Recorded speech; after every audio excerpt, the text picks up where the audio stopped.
people, like, there's so many intermediaries. It drives me fucking nuts. I'm sure. I know we're doing that with Deborah. It's like her agent to her husband to her tour manager to Miss Cox. Right? Gonzalo, we're going to have you walk around the other way. Okay.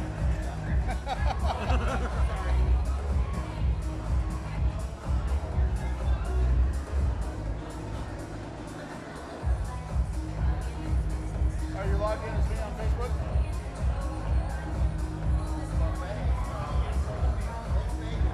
How much longer before we're ready? Are we live on what? Oh, okay. Not on sound?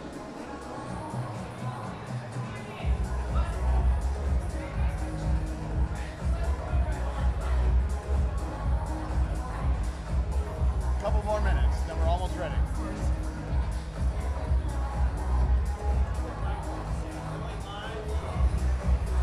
Going live in 60 seconds. Going live in 60 seconds. Guys, we're going live in 60 seconds.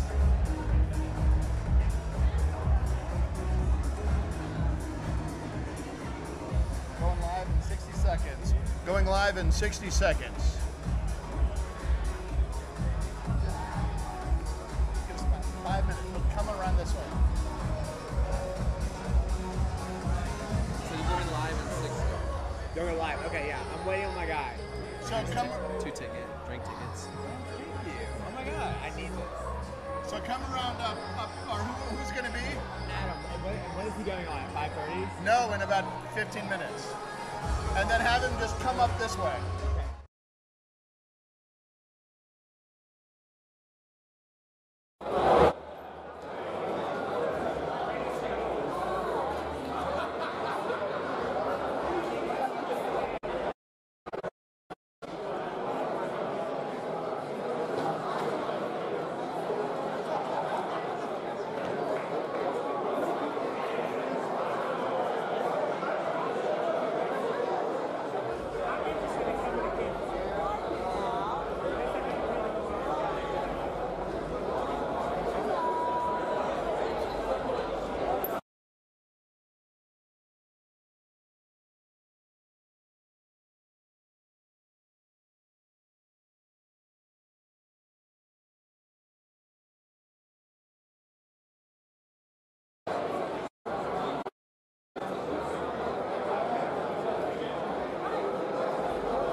Everybody, welcome to the 2019 Sin City Classic. I'm Roman Jimenez, he's Ken Scaris, and he is Justin Leach. We'll introduce everybody here in just a minute. In the meantime, though, it is my pleasure to be welcomed here by the tournament director, Ken Scaris, from the Greater Los Angeles Softball Association. You know, gay and lesbian, okay, I've completely messed it up now. GLASA, the Greater Los Angeles Softball Association. There we go. So Ken, congratulations on your 11th annual Sin City Classic. How many people are here? It's our 12th annual, but I know there's been so many that you can lose track of it. There's 20 sports here that we partner with, and a total of 7,000 athletes this year in 2019, which is an 8% growth. We're really, really excited for the growth this year and for all of the parties and events that we have planned on top of all the championships that'll take place over the next 2 days. And we have quite an entertainment lineup. So we're here at the registration party, and we've got DJ Duran here tonight, and then we've got all kinds of games, and we'll show you some of these here in a little bit. There's giant pong here, folks. There's giant beer pong. There's cornhole. There's the biggest foosball table I have ever seen, not to mention more than a little bit of this. But Ken, would any of this be possible without sponsorship? Absolutely not. We are so fortunate to be partnering with so many amazing partners. And most importantly, our presenting sponsor for the 3rd year in a row is Toyota, and we have Justin Leach here to represent Toyota, and we could not be so successful over the last 3 years without their support. So thank you, Justin, for all of your help and support with us. Well, thank you. We're really excited to be here. This is our 3rd year, and honestly, we are a small part of all this. The real thanks and all the hard work that goes to you, and all the hard work that you and your team have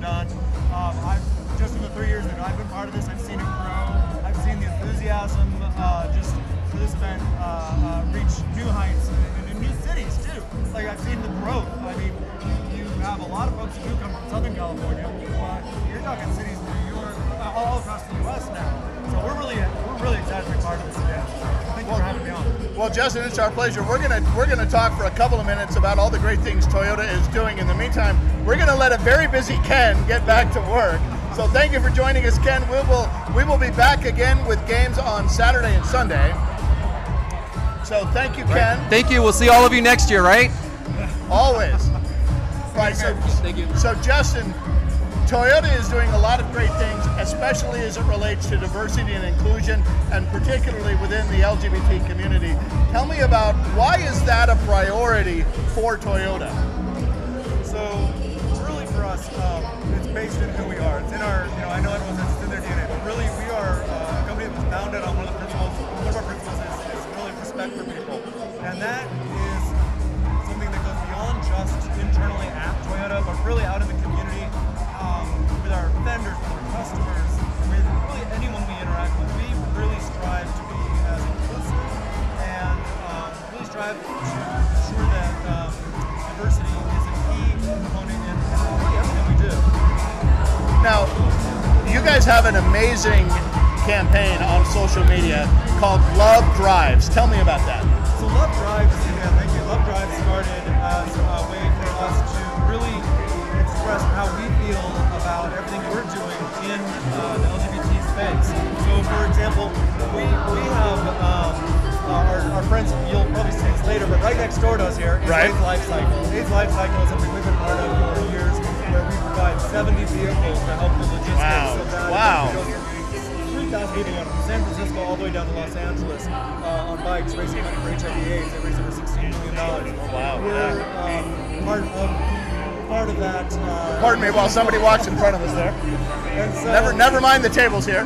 but no, so we do a lot in different parts of the country with different LGBT organizations, whether it's Trevor Project, the LA LGBT Center, GLAD, HRC, you name it. We've been part of that. Part of what they're doing.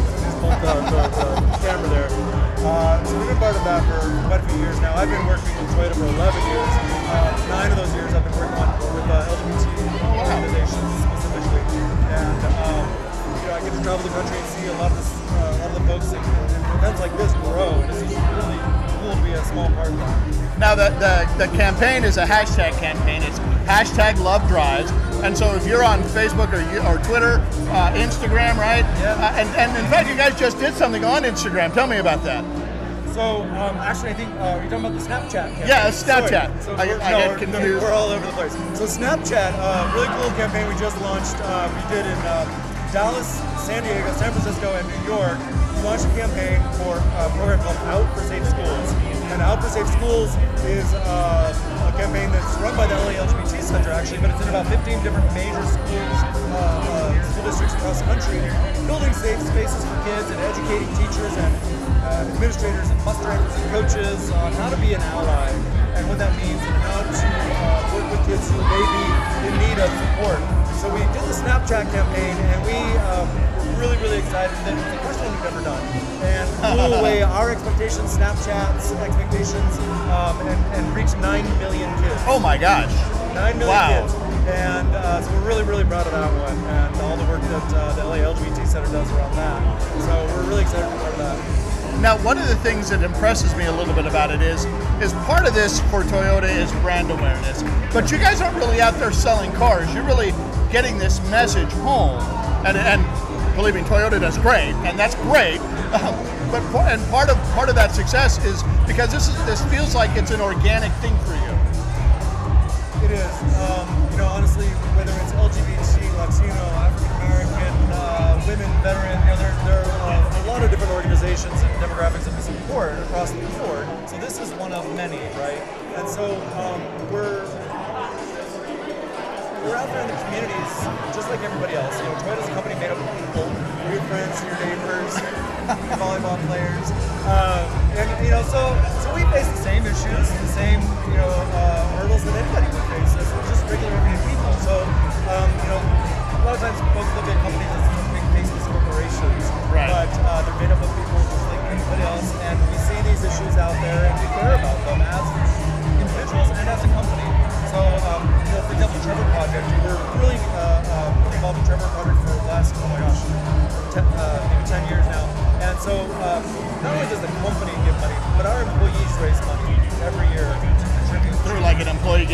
program. Oh, that's amazing. Exactly. Well, what you just saw was somebody from the AIDS Life Cycle. We're actually going to be throwing to them in a minute with our live on the floor reporter Joel Tremblay. He's going to be talking with them in a couple of minutes. And you had said, and I'm going to circle this back to them. You had said that you guys provide how many cars? 70 different vehicles. 70 different vehicles.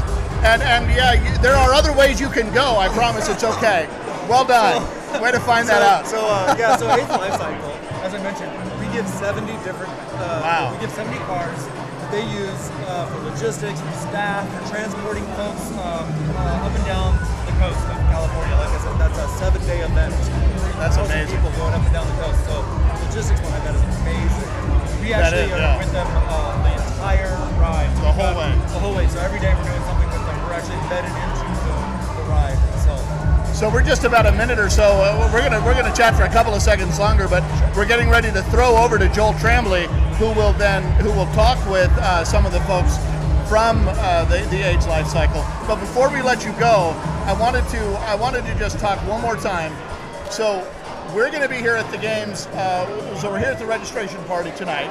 We'll be also covering some of the games, and we get to see you again tomorrow. Saturday at noon, I think it is, right? So we'll talk more about kind of what's going on. Then you're going to get to share a whole game with us. Awesome. And then we're going to have you back on Sunday for the C Division Championship, and we're going to get to spend some time there. And we've got a special. Well, that's what I wanted to talk about. Okay, so tell me who's going to be here. I'm so excited about this. Our really good friend Gus Kenworthy, who is a Toyota sponsored Olympic athlete. Some of you may have known him. Believe me, the people there know who Gus Kenworthy is. So no, we're really excited, and he's really excited to come out and support this. So he'll be here all Sunday. We're going to visit a lot of different tournaments going on and games going on around town. Drive around we've got a 4Runner and a Sienna that we've got here. They're wrapped with all the Sin City logos and everything like that. So we'll be traveling around with him and checking out the different sports. That'll be so amazing. So we're gonna throw over to them here in just a second while they're getting ready. There's a lot of stuff going on. You can see a lot of people stepping in front of the camera. So Gus Kenworthy will be here, and is he bringing his ridiculously attractive husband with him? I think it's just gonna be Gus for the day. But like that's ever a bad thing. Like that's ever a bad thing. Everyone else also wants to know if he's gonna bring the dog, right? Right. So, Yeah, right. So it's always about the puppy. That tells you where my priorities are. So before I take off, I want to give you some Toyota branded rainbow. Oh, that's amazing. Shoelaces. Rainbow shoelaces are really part of the whole anti-bullying and sports campaign. Yeah. And so this is amazing. Thank you so much. We'll have a bunch of these all weekend long, of course, giving them out at all the different games.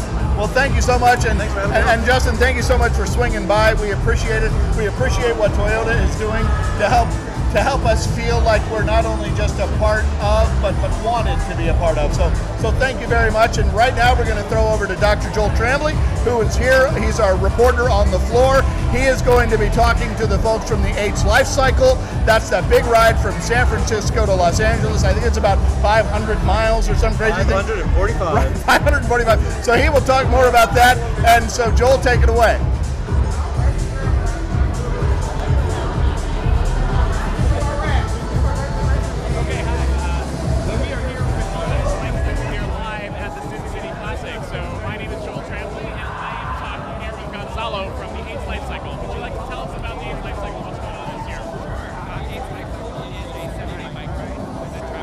San Francisco to Los Angeles. It happens every June. We raise money for the San Francisco AIDS Foundation and the Los Angeles LGBT Center. The money goes to the healthcare services that we provide at both organizations. Last year, we raised $16.6 million, and this year we're looking to break that record. It was a record-breaking year last year in 2018. In 2019, it's going to be another record-breaking year. That sounds amazing. So how many years have you been doing this? Because I know I've seen this over the years. I'm usually sipping some wine in Sandy Nez at the time as the bikers go by, but not cheering on. I did the ride 3 years as a cyclist, and then I've been with the ride as a staff person for 5. So I've been with the ride this will be my 9th ride. So I think I see here a banner that is 545 miles. How many days does it take to do this? It's a 7-day bike ride. It's fully supported. So we provide breakfast, lunch, dinner. We provide 4 rest stops every day. We provide a medical tent. We provide sports med. We provide chiropractors, massage therapists. It is basically a party that travels from San Francisco to Los Angeles. It's an amazing time. So if somebody wants to get involved and get in the ride with you, how do they do that? They can go to AIDSLifecycle.org and just register. It's $85 right now to register. Super easy. You have to raise $3,000 to come on the event. Most of our participants raise an average about $6,000. And once you register, you get assigned a cycle rep, and they are there to support you from the minute you sign up to the minute you cross that finish line. So if somebody hasn't been cycling a lot, maybe feels a little out of shape, is this still something that they can do to raise money? I have to say, anybody can do this ride. I had my first time on a bike. Well, the first time that I had been on a bike was my first ride. So anybody can do this ride. We have training ride leaders in our community that will teach you how to switch gears, how to properly hydrate, nutrition. We support you from the minute you sign up to the minute you cross that finish line. So anybody can do this ride. And even when you're on the event, if you can't finish a day, we will make sure that we move you forward. So if you are in between rest stops and you can't go on anymore, there are sweep vehicles that travel in between each rest stop. They'll pick you up, move you to the next rest stop, and then from there you decide if you want to continue riding or you get on our bus and we transfer you to our next campsite. And you talked about the individual riders raising money. How do they do that? By personal asks, a lot of social media asks. We provide a fundraising page for you when you sign up, so you get your own URL. It'll be tofighthiv.org/whatever you want it to be, and then you take that link and you post it in your Facebook, your Instagram, you send it in emails, personal asks. It's really, really easy to fundraise for this event. It should not be a barrier. People will donate money because you're doing such an amazing thing and you are helping save so many lives, thousands of lives. We see so many people come through the Los Angeles LGBT Center every month. We see about 42,000 client visits through all of our programs, and our clinic sees so many people, and they're able to see us through our wraparound services. So if somebody tests positive for HIV at the center, we immediately make sure that they go see a doctor. They go to our pharmacy to make sure that they get other medication. They go to a mental health clinician just to make sure that they're doing okay. And those services are provided through the funds that are raised here at AIDSLifecycle. And you said your goal is more than, what, $16.6 million this year? Yeah, we want to raise more than $16.6 million because that was our record-breaking year last year, so we need to beat that this year. Okay, well, we have a lot of athletes here at the Sin City Classic, and we have some viewers at home maybe who want to get off and bike. So why don't you remind us of what days this is for the AIDS Life? June 2nd through the 8th. Register now at www.AIDSLifecycle.org. Super easy. All right, and that's from the AIDS Life Cycle here, 2019. Again, they're going for over $16.6 million, another record-breaking year. And I am going to send this back over to you, Roman. All right, we are now live, and this is Adam Cohen here. Adam was with the new, well, it's not even new anymore. It's the gay dating app called Chappy. And so tell us about Chappy. So Chappy is the... And you got to get much closer to the microphone. Like this? There you go. You can bring it up to you. Like Yeah, okay, good. Wait, do that again. There you go. Yes, I'm in Very the right place, popular on right? Chappy. I'm very, very popular on Chappy. Well, so Chappy is a gay dating app, and we actually are positioning ourselves as the gay relationship app. So it's really for guys who are looking for relationships, healthy, safe relationships. And so while many gay guys are on multiple apps, people on Chappy behave differently. They actually behave with a level of respect because they're looking for someone to match with, seriously, serious matches. And it's amazing to be here and amazing to be part of such a company that's creating great community in the gay community. So when you talk about how they behave differently, now I've admittedly I have been off of the gay dating apps for a while now because I literally, and I'm not making this up, I literally married the first man who hit on me at the gym. So not a bad strategy. You know, if it works, right? It works. Hey, and it worked. It worked. So I've been out of that for a little bit, but when you talk, one of the things that we hear, and we hear it so much, is how it's easy to treat people differently when you're not right in front of them. And so you'll hear, you'll read news articles about people who are being bullied online on some of these other apps, and here's our friend Hess, who is right in front of the camera. Yes, You're doing great. In front of the camera. You can go to the side. There's You're camera. right in front. So well, you might as well It's say fun. hi now. It's fun. We're live. Cool. Say hi to Facebook. Now you have to wave. That's Hi, Hess, Facebook. everybody. Yes. He is one of our esteemed employees at Chappie. We love him, and he makes all of our magic work. But yeah, alluding to the point that you were trying to make, so on Chappie, we're actually a very different type of app. People on Chappie have to register with a face profile. They can't use body shots. They also have to have a biography that tells you something about them because you're interested in meeting real people. So we get rid of all the salacious and what I call transactional apps that live in our world, and we position ourselves as the complete opposite. Go on Chappie because you're looking for a real date, a real relationship, or something safe and something secure and something healthy. And there's a huge white space in the market for it.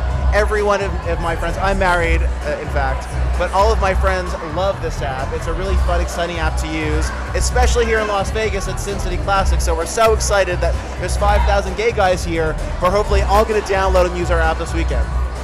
Now, when they do, now a lot of the apps will have sort of an intro level, like you just downloaded it. Yes. And then there's like some premium options that you can add on. Is that the same as Chappie? No, all of our options are premium and they're all free. Oh, that's amazing.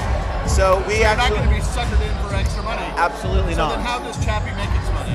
Right now we don't. Right now we don't make money. Right now it's an open platform, and we're actually looking we're always looking for our, I hate using the word user, but our community's feedback to make the app even better. And down the road we'll figure out a monetization strategy. We're not worried about it. We're worried about creating the best gay relationship app in the world. This is going to be #1, and we're on track to make it #1, so we're very excited about it. Well, and I like how you talk about it being a relationship app, and that's different than a transactional app. Yes. And so, if it really is the focus is getting relationships, then you're taking a lot of that sort of, I hate to say superficial, but some of that surface stuff away, and making people sort of really connect on a different level.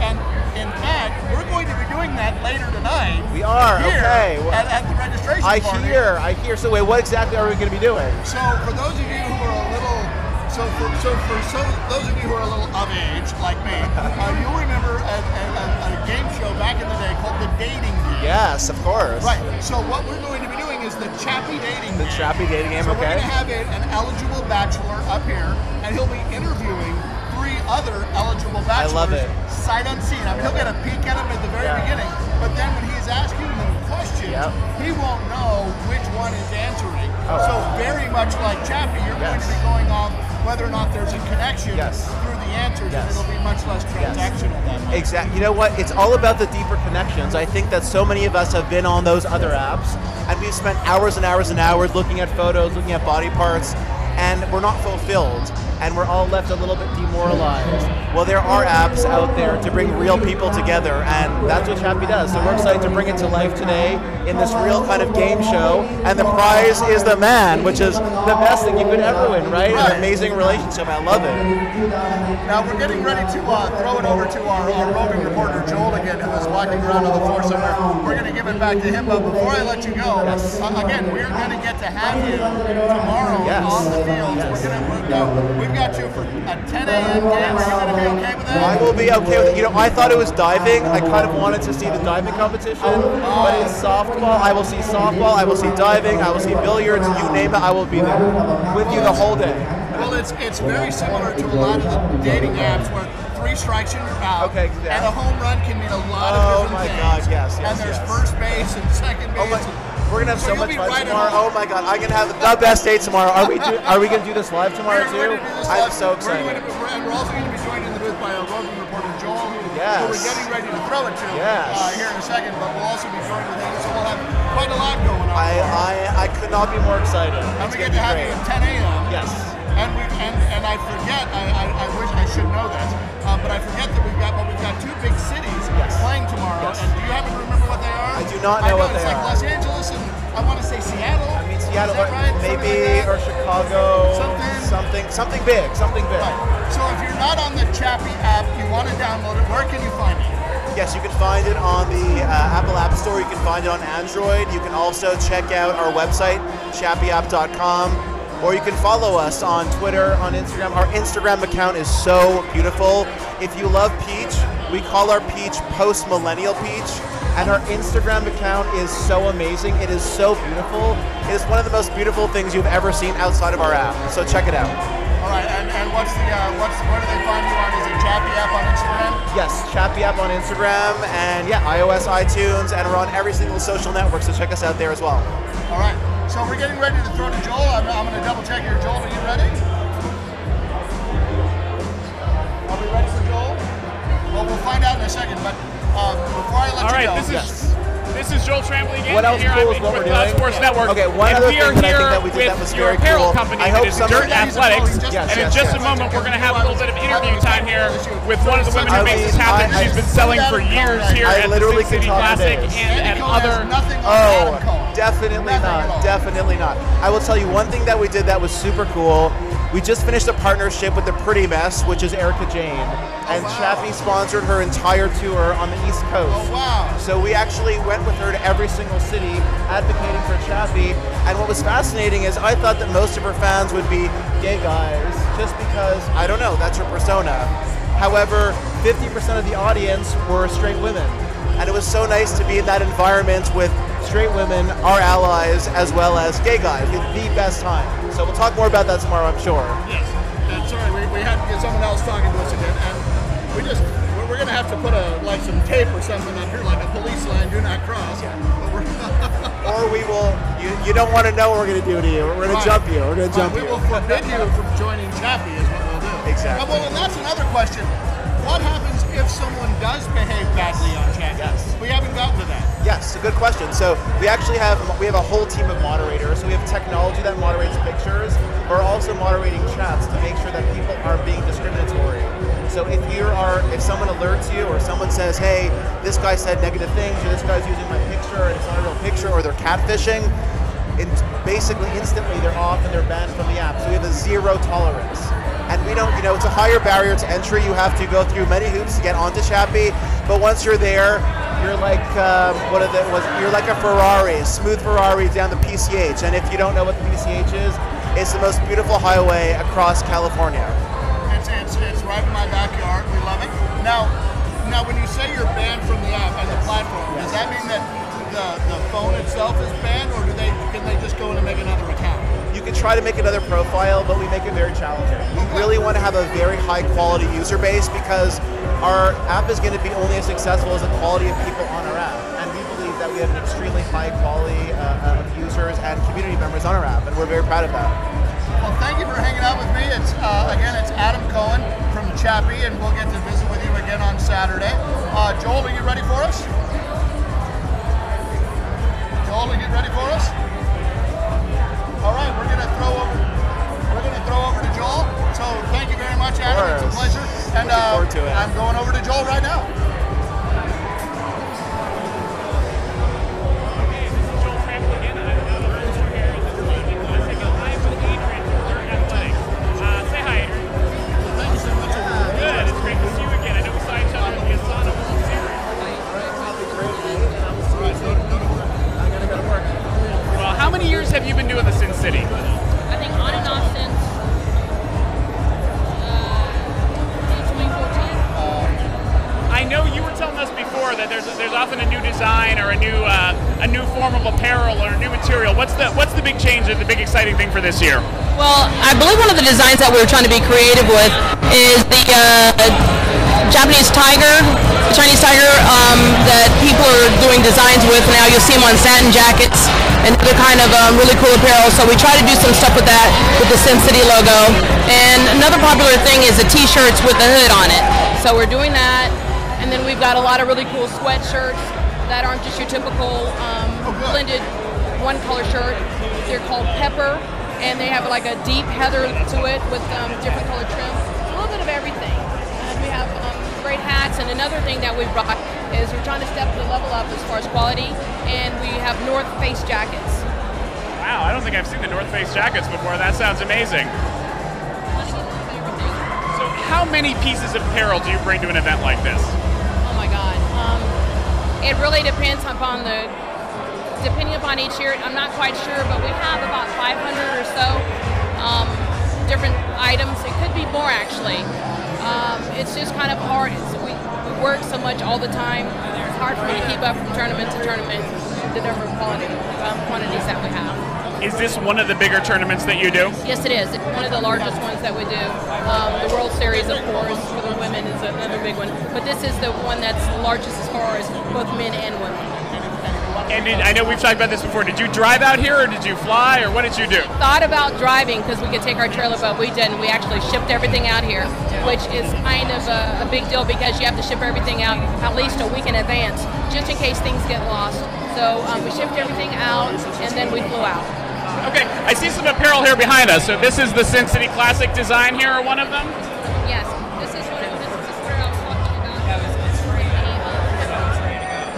Design with the type of material and the color, with the trim here, and then inside of the hoodie, you've got the contrasting color to go with the hood.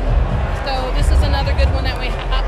And then the one I was speaking about before is one that's over there. I'll grab one. One over there, or another one I have is one with the actual Sin City logo on it. Let's see if we can grab one quick.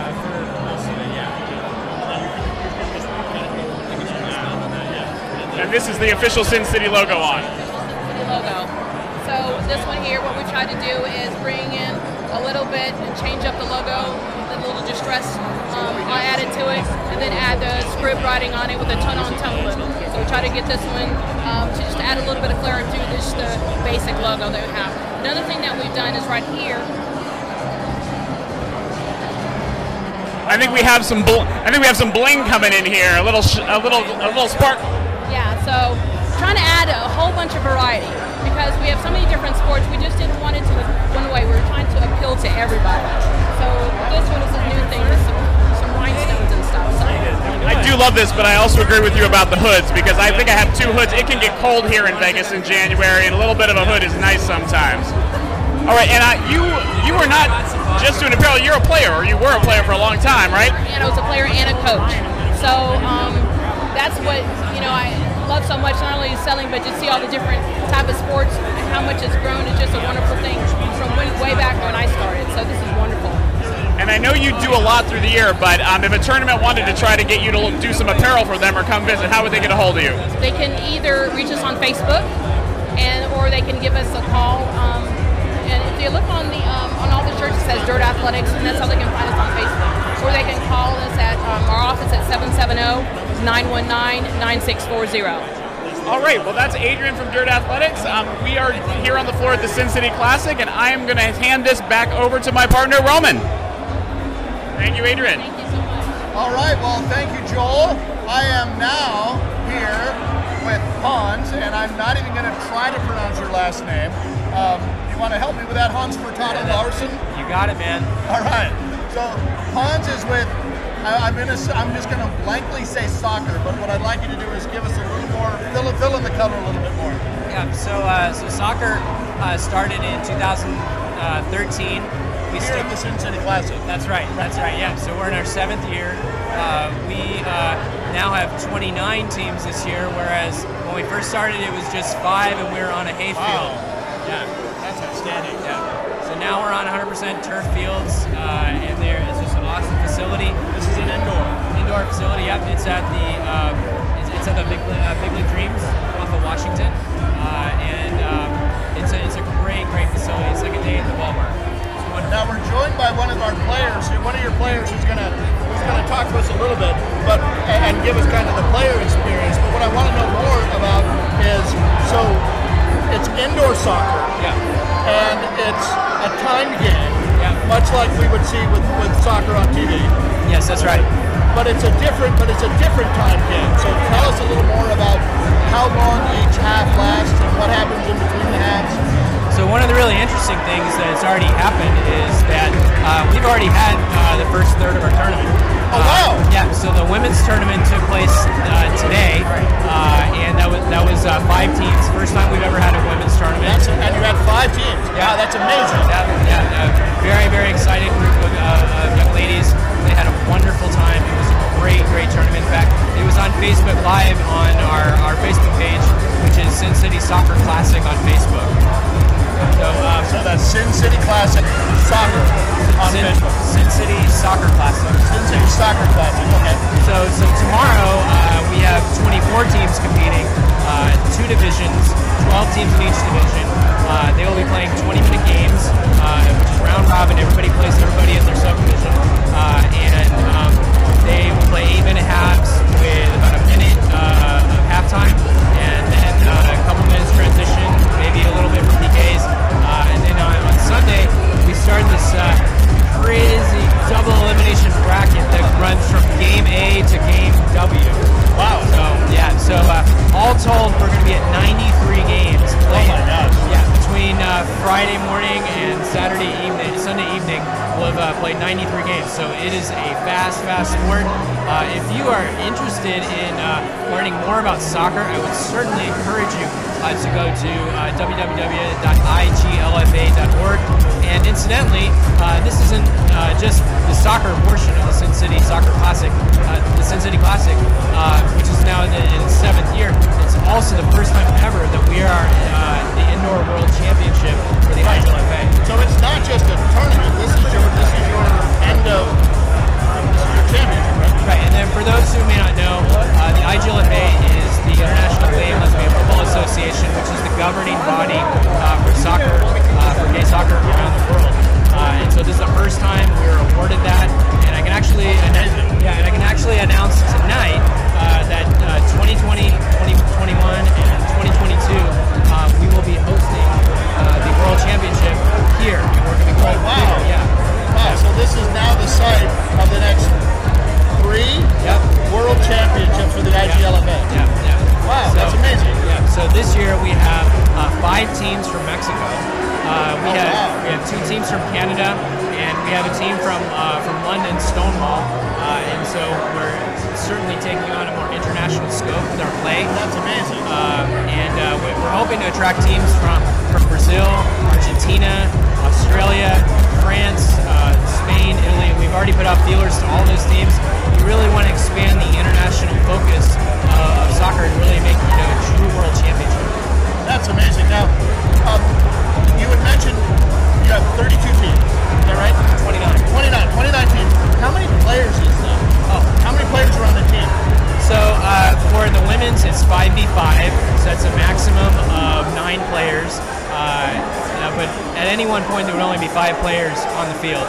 And then for Saturday, Sunday, for the all-gender tournament, which is anybody can play that, that's 7v7. Teams are up to a maximum of 13 players. But all told, not only is this the largest Sin City Soccer Classic we've ever had, we've had 346 participants this year. Not only that, it's actually now taken the crown as the largest indoor soccer competition for gay and lesbian football in the world. That's amazing. Well, congratulations on that. And tell everybody again those numbers. How many athletes again? 346 athletes. 346 athletes who are either gay, lesbian, bisexual, transgender, or who are allies. Correct. And they're all participating here in this event. So talk to me about how important is it for a gay footballer out there to know that this is out there, that this is an option. It's interesting that you would ask me that, because actually what we had today with our first women's tournament was we had a forum for gender non-binary, transgender players, and women players who seek to learn more about the sport. Then we get another interruption there. That's fun. That's all right. Sorry, a little cameo there. But we had a women's forum talking about issues specific to women, transgender, and non-gender binary persons, specifically bringing up how important it is that people have a place to go, that people have a place to play soccer where they can feel safe. I mean, there were several of the players, transgender and non-binary, who were virtually in tears during this forum, talking about they finally felt safe to play soccer, and it was beautiful. I mean, when I heard about that, I was like, that's exactly why we did this. That's the why of it, isn't it? That is the why. Yeah.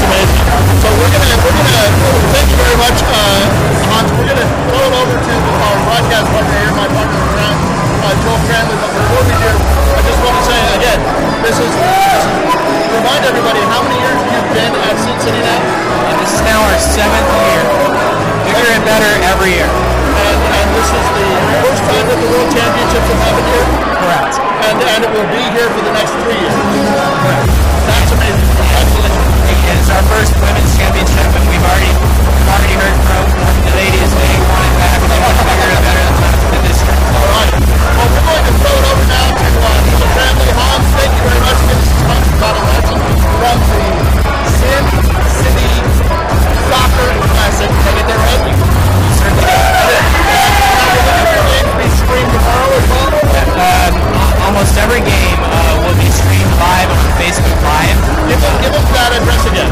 So www.facebook.com/SinCitySoccerClassic will get you to our website. You can like it, and then you can follow every game that we have virtually. Is going to be carried Facebook Live. And we're obviously big fans of live streaming LGBT athletics. So well done. Thank you. And thanks again. Sorry, Ryan, we ran out of time. But that's Ryan Adams over there who was going to share with us a little bit about the player perspective. But Hans was able to do that for us. So thank you very much. And we're going to go over to the family now. Joe, what do you have to talk to?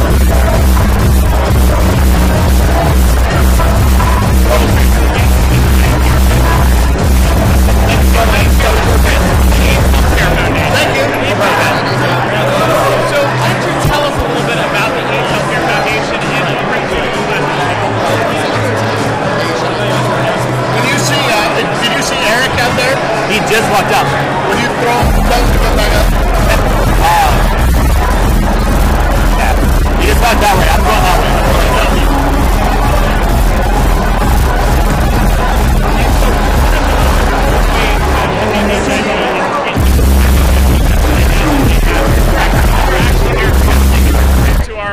To my left? We are, yes. We are providing free rapid HIV testing today. So with the testing technology that we use, people get their result in 1 minute. So it's a very quick and relatively painless process. It's a 1 minute test that you're using here today? 1 minute test, yes. That's amazing. And so how are you following up with people? Or is it anonymous testing, or do you get a number or something? No, it is confidential testing, so we do ask people for their contact information, and if somebody does test positive, we do follow up with them, offer them linkage to medical care and other services that they may need. So you said there's 2 clinics in Las Vegas, is that correct? There is. We have a healthcare center both in Las Vegas on Maryland Parkway, and we have one in North Las Vegas as well. And what services do they offer? We provide the healthcare services there. Our Las Vegas clinic also has the pharmacy services. And we have free STD testing at our Las Vegas clinic 2 days a week. Okay, and if somebody doesn't have HIV, can they go there to get preventative health and STD screens? They do, yes. Again, we provide the free screening for STDs twice a week, so anybody can walk in and get that, and that's no charge. And then we also, our physician will see folks for PrEP too, if that's something they're interested in. And I know there are pharmacies associated with AIDS Health Foundation. Can you tell us a little bit about that? Sure. So we do have a pharmacy location in our Las Vegas clinic, and they're HIV specialty pharmacies, but they're also general pharmacies. Folks can use them to fill any of their prescriptions. It is a nonprofit pharmacy, so 96 cents of every dollar earned goes back into the organization to provide care for people that can't afford it, also to provide our testing services for free. And if I'm getting PrEP or antiretrovirals from another doctor, can I still take my prescription to AIDS Healthcare Foundation Pharmacy? Absolutely. So I can still participate in that pharmacy and getting that money to help international care. Yep, and it's a great way to help other people. Okay, and I see we have some condoms here for the participants, and there's some T-shirts and cards over there. Is there anything else you want to tell us about AHF in Vegas? Just come out and see us. If you haven't been tested, it's recommended you get tested every 3 to 6 months. Stop in or find us on our mobile unit. All right, well, thank you for being here. It's a really great service to have, and I hope some of the athletes will stop by and get tested and pick up some things to be safe. Thank you. And I'm going to send this back over to my colleague, Roman.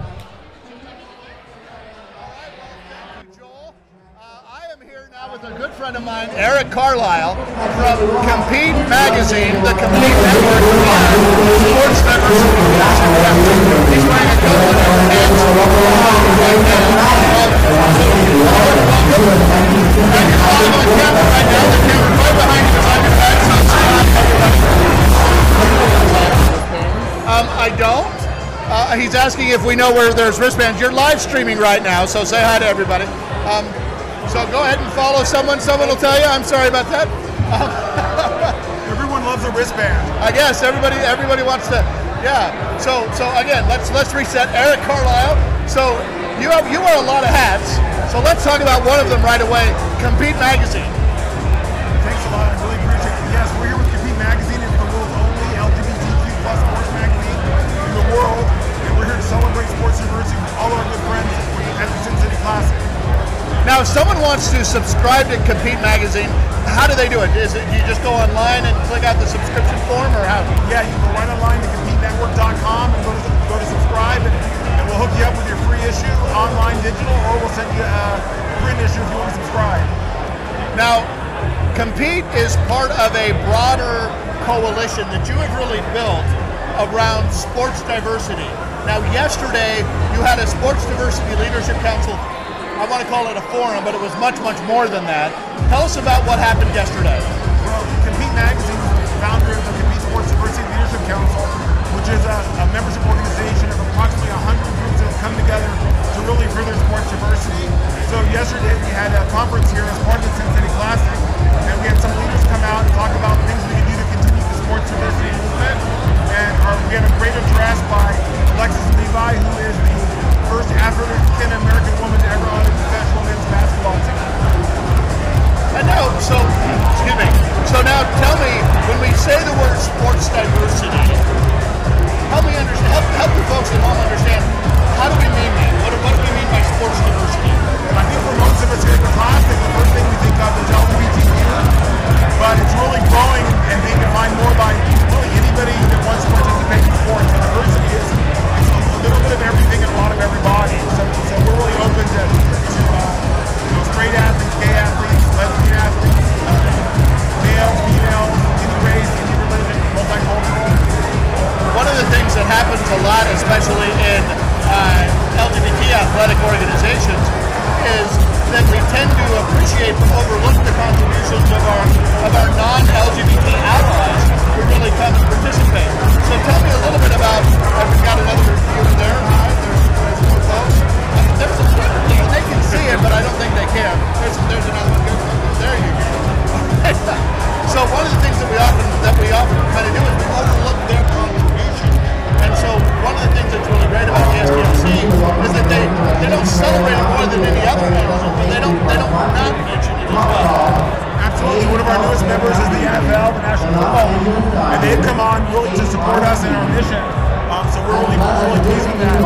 In fact, one of our football members, professional members, just donated $5,000 to one of our members in the SDLC. So the entire community, gay, straight, multicultural, is really coming together to see how we can support each other. One of the we happen to be, and if you follow our channel, you know, we were at the Sports Diversity Leadership Conference in Scottsdale, and we were also there for the amazing PD Awards, and so were the Arizona Cardinals.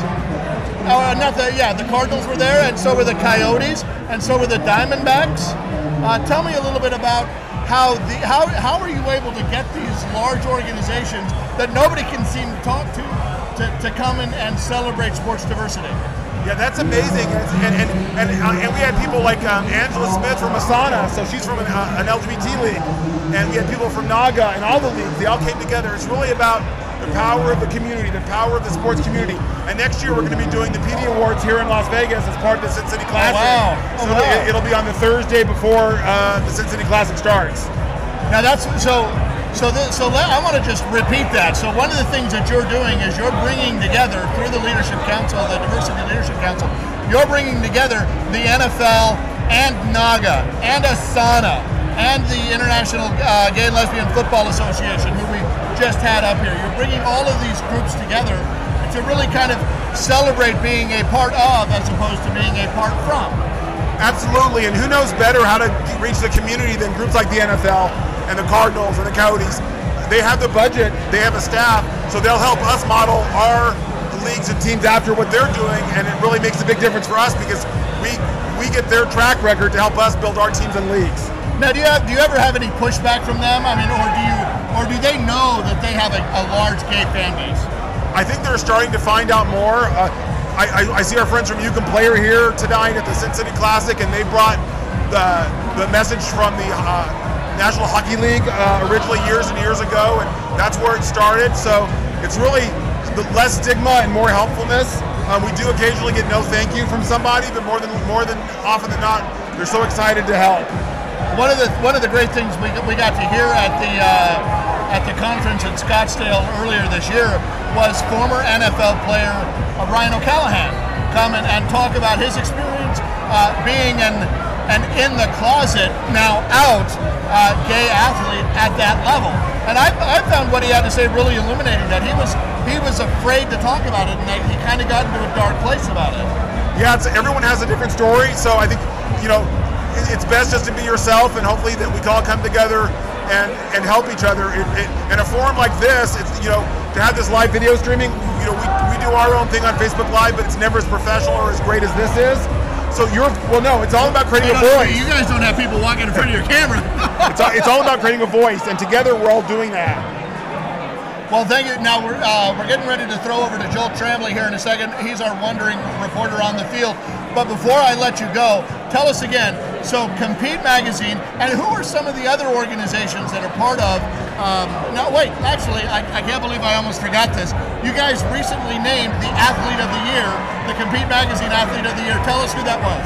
For the professional athlete, it was Ryan O'Callahan. Right. For the amateur athlete, it was Sam Lehman, who's very active in GFFL and Naga. Right. So, and I want to say Cloud Network is a member of our organization as well. We're very proud of that. Proud to be. Thank you very much.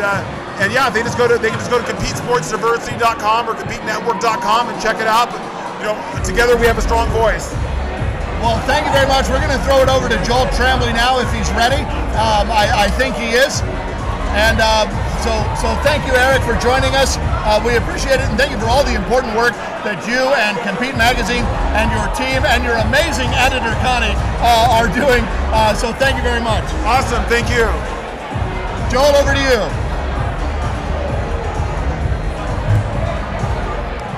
I think we have Joel. All right, so we are back here on the floor of the Sin City Classic, and what we're looking at here is actually the winner's bracket for a cornhole tournament that they're having here at the registration party.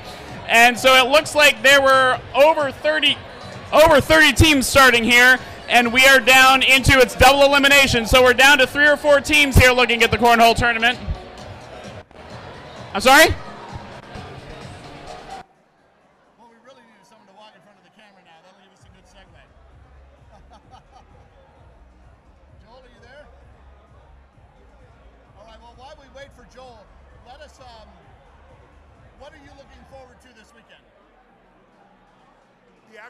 That's always the fun part. Now there's all kinds of after parties, right? Even tonight. Yes. So and then they just announced. Okay, we are walking through the floor of the Sin City Classic here, and what you're looking at that I'm coming back to is a cornhole board. And so we have a cornhole tournament here that you're looking at. It started with over 30 teams, and it's for charity here at the Classic. And it looks like we're down to about 3 or 4 teams. So we are going to try to see if any of these guys will talk to us here a little bit about cornhole when they get a break.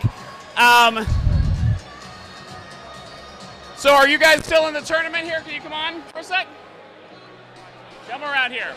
So are you guys still in the tournament? Yes, we actually start playing tomorrow. Oh, you start playing tomorrow. So where are you up on here? Oh, you know what? We are doing the kickball, so I don't think we're around this one. Oh, okay. So in the cornhole part, you're just playing for fun right now. Well, tell us a little bit about the kickball. Where are you from? I'm from Los Angeles. What's your name? Thomas. Thomas. Yeah. Okay, how long have you been playing kickball?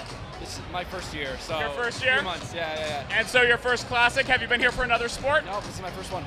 No, your first one? Yep. And are you having fun? So far, yeah. Okay. Yeah. And what are your plans tonight after the party?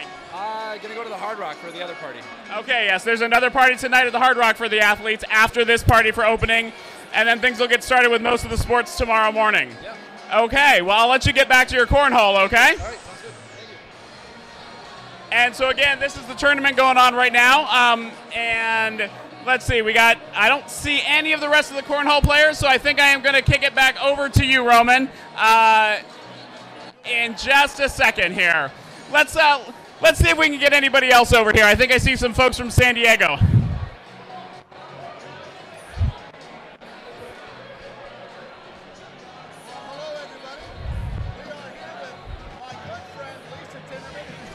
Hey, San Diego. She was in the toilet. No, I'm totally. Hi there. So, what sports are you guys involved with? Softball. Softball, and I believe you're an umpire. I am an umpire, that's correct. San Diego. So, how many Sin City Classics have you been to? 2010. Yeah, so like this is my 9th. And how about you? Let's see, I think it was about 2010, 2011 for me, but as a player, and then it's my 5th as an umpire. 5th as an umpire, okay. Well, and you are both doing softball. And what divisions are you in? I'm in D. I'll be working women's upper. Women's upper, okay, and that's important. We do have both men's and women's softball here this year, and I think we'll be talking a little bit more about that later. All right, well, good luck with your softball, and we hope you do well, and I'm going to kick this back to Roman. Do you know how many teams are here this weekend for Asana? Yes, wait. 43. All right, we are live now again. Thanks everybody for your patience. Now with me is my very good friend Lisa Tinnerman. Lisa is on the board of directors for the Amateur Softball Alliance of North America. You might know them as Asana, and we were fortunate enough to be able to broadcast the Asana Softball World Series this last year, 2018, in beautiful, a little soggy, but beautiful New Orleans, Louisiana. And I have the pleasure, I'm very excited about this, of sitting next to a World Series champion, Lisa Tinnerman. Tell me about, first, before we get into any of the other stuff, before we start paying some bills, first tell me, how exciting was it to be on the field when your team won the World Series? Oh, man. And you're going to have to eat the microphone. Eat the microphone. It's a dream come true. I'm not going to bring it lie. up to you. Bring it all the way up. Yeah, bring it all the way up. It was a dream come true. I've been in this, within this league and in this sport for many years, and it was so exciting to finally get to win and to be there with Asana in New Orleans was just more than I could ever hope for.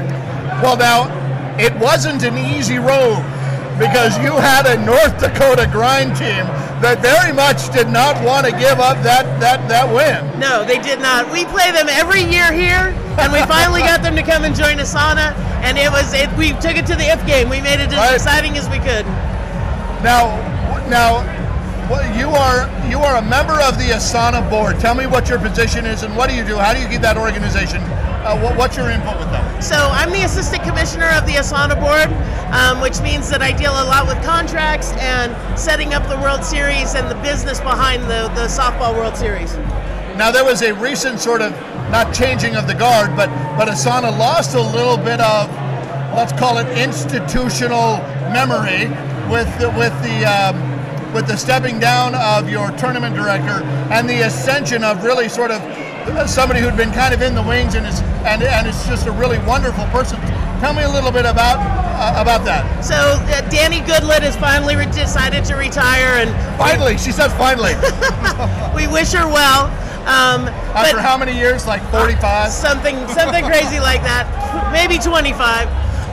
And so Jamie Fry from Kansas City has moved in and is going to do a fantastic job. But big shoes to fill and a huge loss for us, but one that we're confident Jamie's going to fill for us nicely. And we had an opportunity to work with Jamie a little bit, and she is on the ball. So if there's any doubt about a decrease in organization or anything, worry not, because Jamie is on it. Jamie is on it. She's got a lot of new energy and some great ideas, and I expect to see some amazing things this year in Long Beach. Now, so talk about Long Beach, and there's another one. We should have like a drinking game. We should. How many people walk in front of the camera? So the Asana World Series this year is going to be in Long Beach. Now, is that a league-hosted World Series, or is it an Asana-hosted World Series? It is league-hosted World Series. Long Beach Sun and Surf Softball out of Long Beach is hosting the World Series this year in Long Beach. Great venues, great fields, perfect time of year. We are the week before Labor Day weekend. We couldn't ask for a better venue. So, surf and sun, softball on the beach, Long Beach and the games are going to be kind of all over. They're going to be all centrally located right there in Huntington, or where are they going to be? Well, we're still working on fields. We're hoping for Fountain Valley, but they're going to have some good fields for us.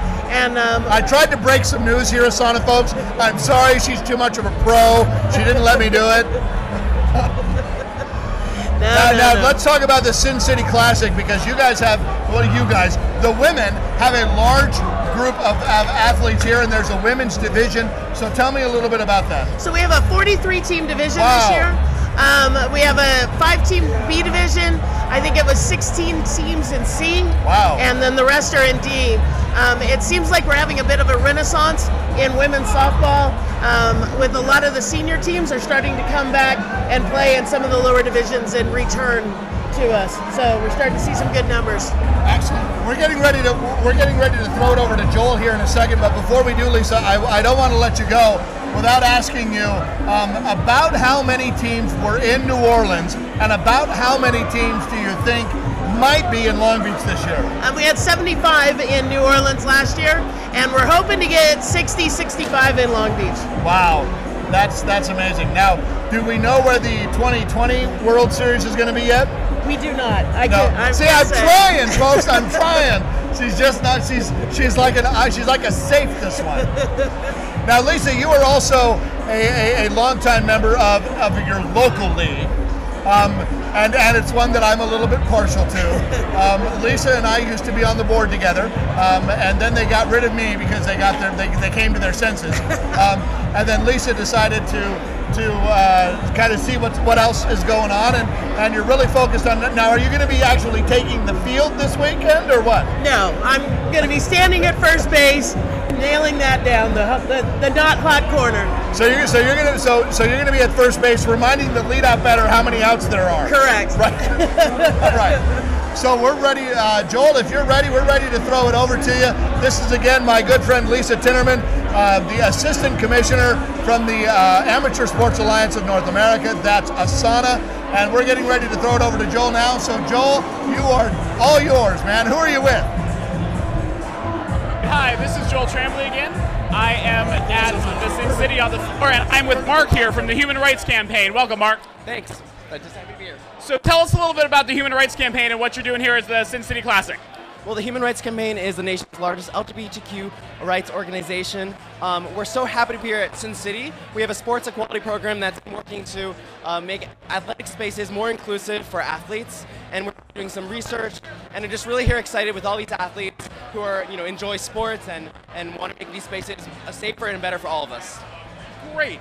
So I know HRC sometimes has local committees, but sometimes they send people from national. Are you from Vegas, or are you in from DC? I'm from national. We have some volunteers who are from the Vegas steering committee, but yeah. Okay, and are you specifically on an Athletes for Equality project, or is that the branding for today? It's the branding for today, but we do have a sports equality project. Okay, why don't you tell us a little bit about that? Yeah, so the sports equality project, we work with organizations like the NBA, the NFL, as well as high school athletes and high school teachers and coaches and college level folks to make sure that all athletic spaces are safe for LGBTQ students and athletes. Great, that's really important. That's part of why we're here doing it. This is at the Sin City Classic, is to make sure that athletes of LGBT and Q have a safe space. So if somebody wants to get involved with the Human Rights Campaign, either at the national level or in the DC or in the Vegas level, what should they do?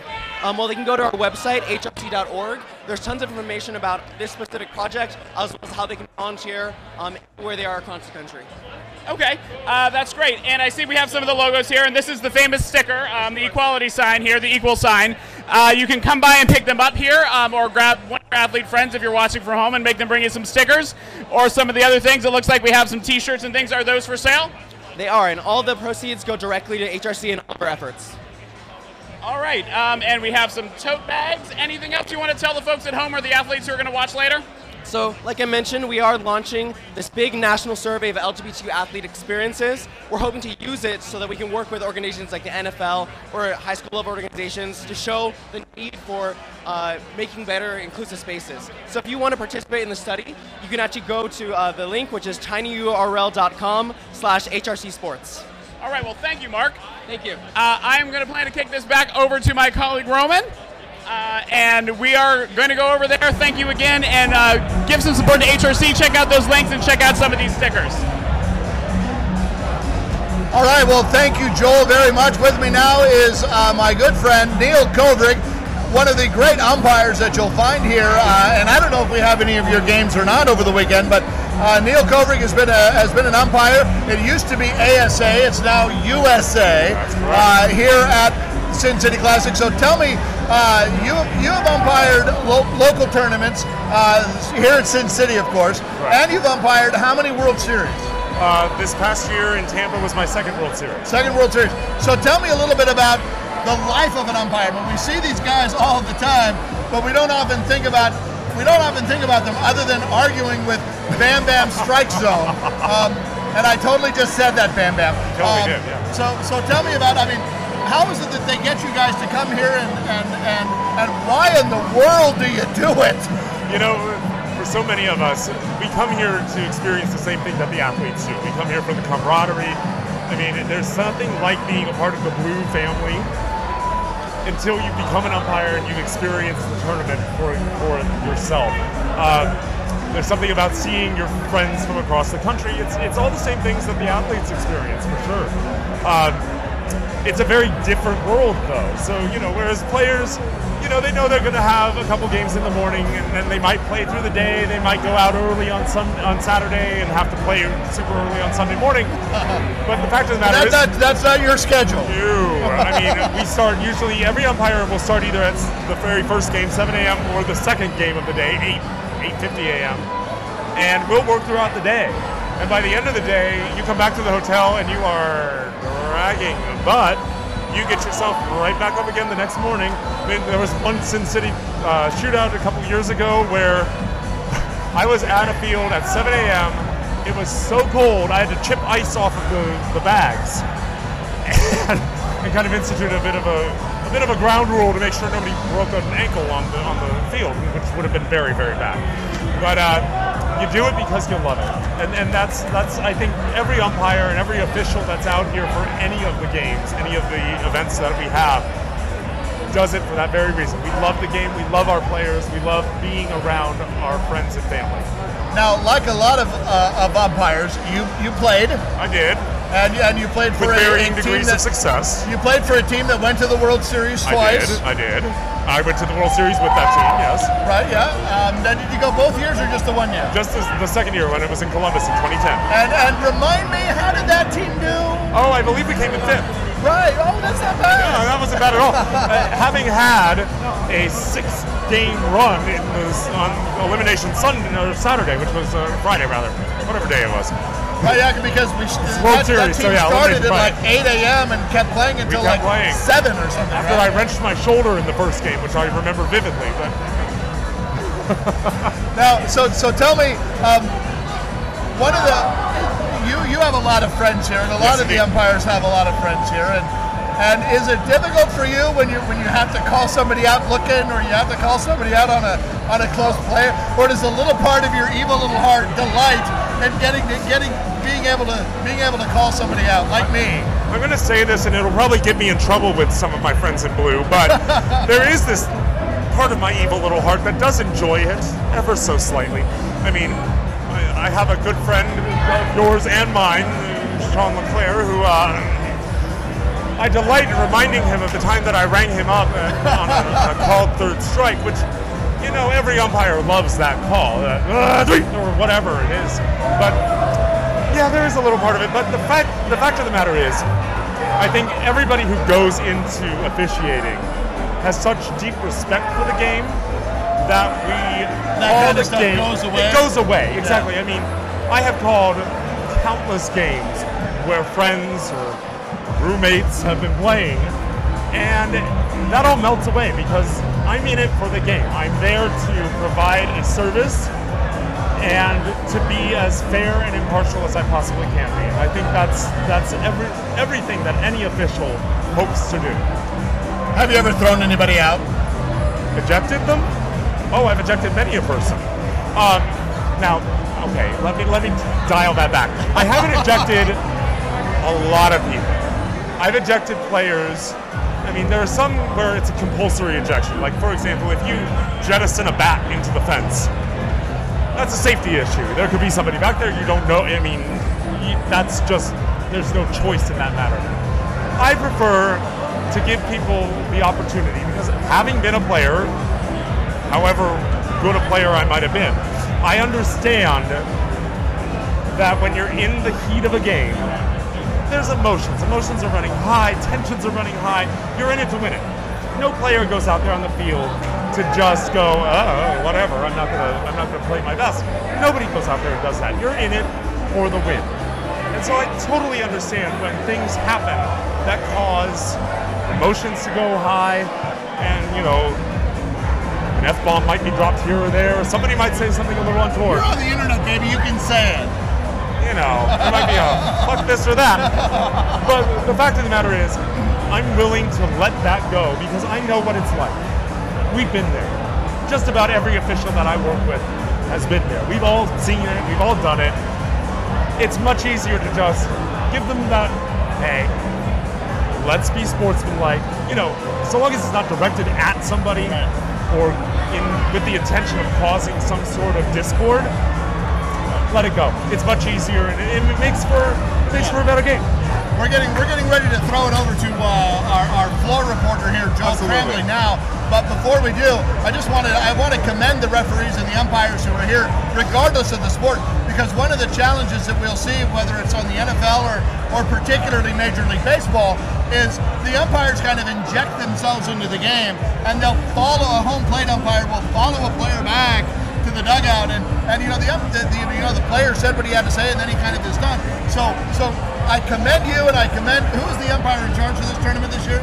David Waite from Portland is our Open UIC, and then Nancy Nomura is the Women's UIC. Oh, no, good. So I commend you guys. If hopefully you'll see this later, and I'm not pitching, so I'm not trying to throw anything out there. But congratulations to you guys, and congratulations to you, Neil, for helping keep the game and keeping it on the field, and for doing such a good job of making sure that these things run on time. So absolutely, we're going to throw it over to Joel Tremblay now. Again, this has been Neil Kovrig, my good friend and umpire here at Sin City Classic. Neil, I hope we get to see you on the fields, and we're going to throw it over to Joel now. So, Joel, who are you with now? Okay, we are out on the floor here again, and I am with one of our athletes here at the Sin City Classic. This is Nick. Nick, where are you from? San Francisco. And what sport are you playing? We're playing softball. Softball. And I heard you have a new team that you just brought here. Yes, the Liquid Courage. Liquid Courage. We also have a shirt that kind of matches that. There are a lot of drink-themed names in softball. How'd you come up with that one? Well, we wanted a name with a little bit of personality for the C division, which you don't always see. So, no team's ever won or lost a game because of their name. So we want something with a little, a fun name. Now, you said C division. So is this a team that played for the season in San Francisco, or is this brand new for the Classic? Brand new team. This is our debut. Debut. Now, this is your team's first Classic, but have you been to the Sin City Classic before? I've been here. I played darts here before. Okay. Back when it was hosted at the Tropicana, and I played for like 3 years, and it's my first time playing softball in this tournament. So what's your favorite part of the Classic? Man, I think just everybody coming together, seeing all the faces from, cities that I've seen people at the World Series, met them there, and everybody comes here. So, there's more softball teams here than there are at the World Series, so this is the biggest tournament in the country, which is really exciting. So who do you play with when you're playing in San Francisco? Who do I play with? So we have our team, the Liquid Courage. I've got some of my friends here who are on the team. Okay. Do you have a sponsor? Yeah, we're sponsored by San Francisco Toyota. Okay. So they're our sponsor. They also sponsor the league, so we're super fortunate to have their support. And then we're also, we have a bar sponsor, Papi Rico, as well. What bar was that? Papi Rico. Where's that at? I lived in San Francisco a number of years ago. I don't know all the new ones. It's a new bar in the Castro, yeah. It's a new bar in the Castro. Okay, and where does C Division fall in the levels from the best players to the players who need a little more help? Oh yeah, C Division is absolutely the best division and has all the best players. There are, which is counterintuitive, obviously. You've got those AB players, but I really think the best players are in C. The best players are in C. Okay, well the best players are in C, and we're playing softball. You can look at Liquid Courage. We don't know. All the games will be broadcasting. Are you in C1 or C2? We're in C1. In C1. Okay, a lot of people are going to be watching those games. maybe we'll see you to broadcast the championship. Yeah, let's do it. All right. So I'm going to throw this back to Roman. Is there anything else you want to say to fans back home or your friends in San Francisco? Let's just go San Francisco. We've got a lot of teams here, so I hope everybody does well. All right, go San Francisco. And even if your team stops playing, there are games to watch all through Sunday evening and then a party afterwards, right? That's right. It's all our community. Let's keep it friendly and have a great time. No injuries. No, exactly. No injuries. All right, I'm going to send this back to Roman.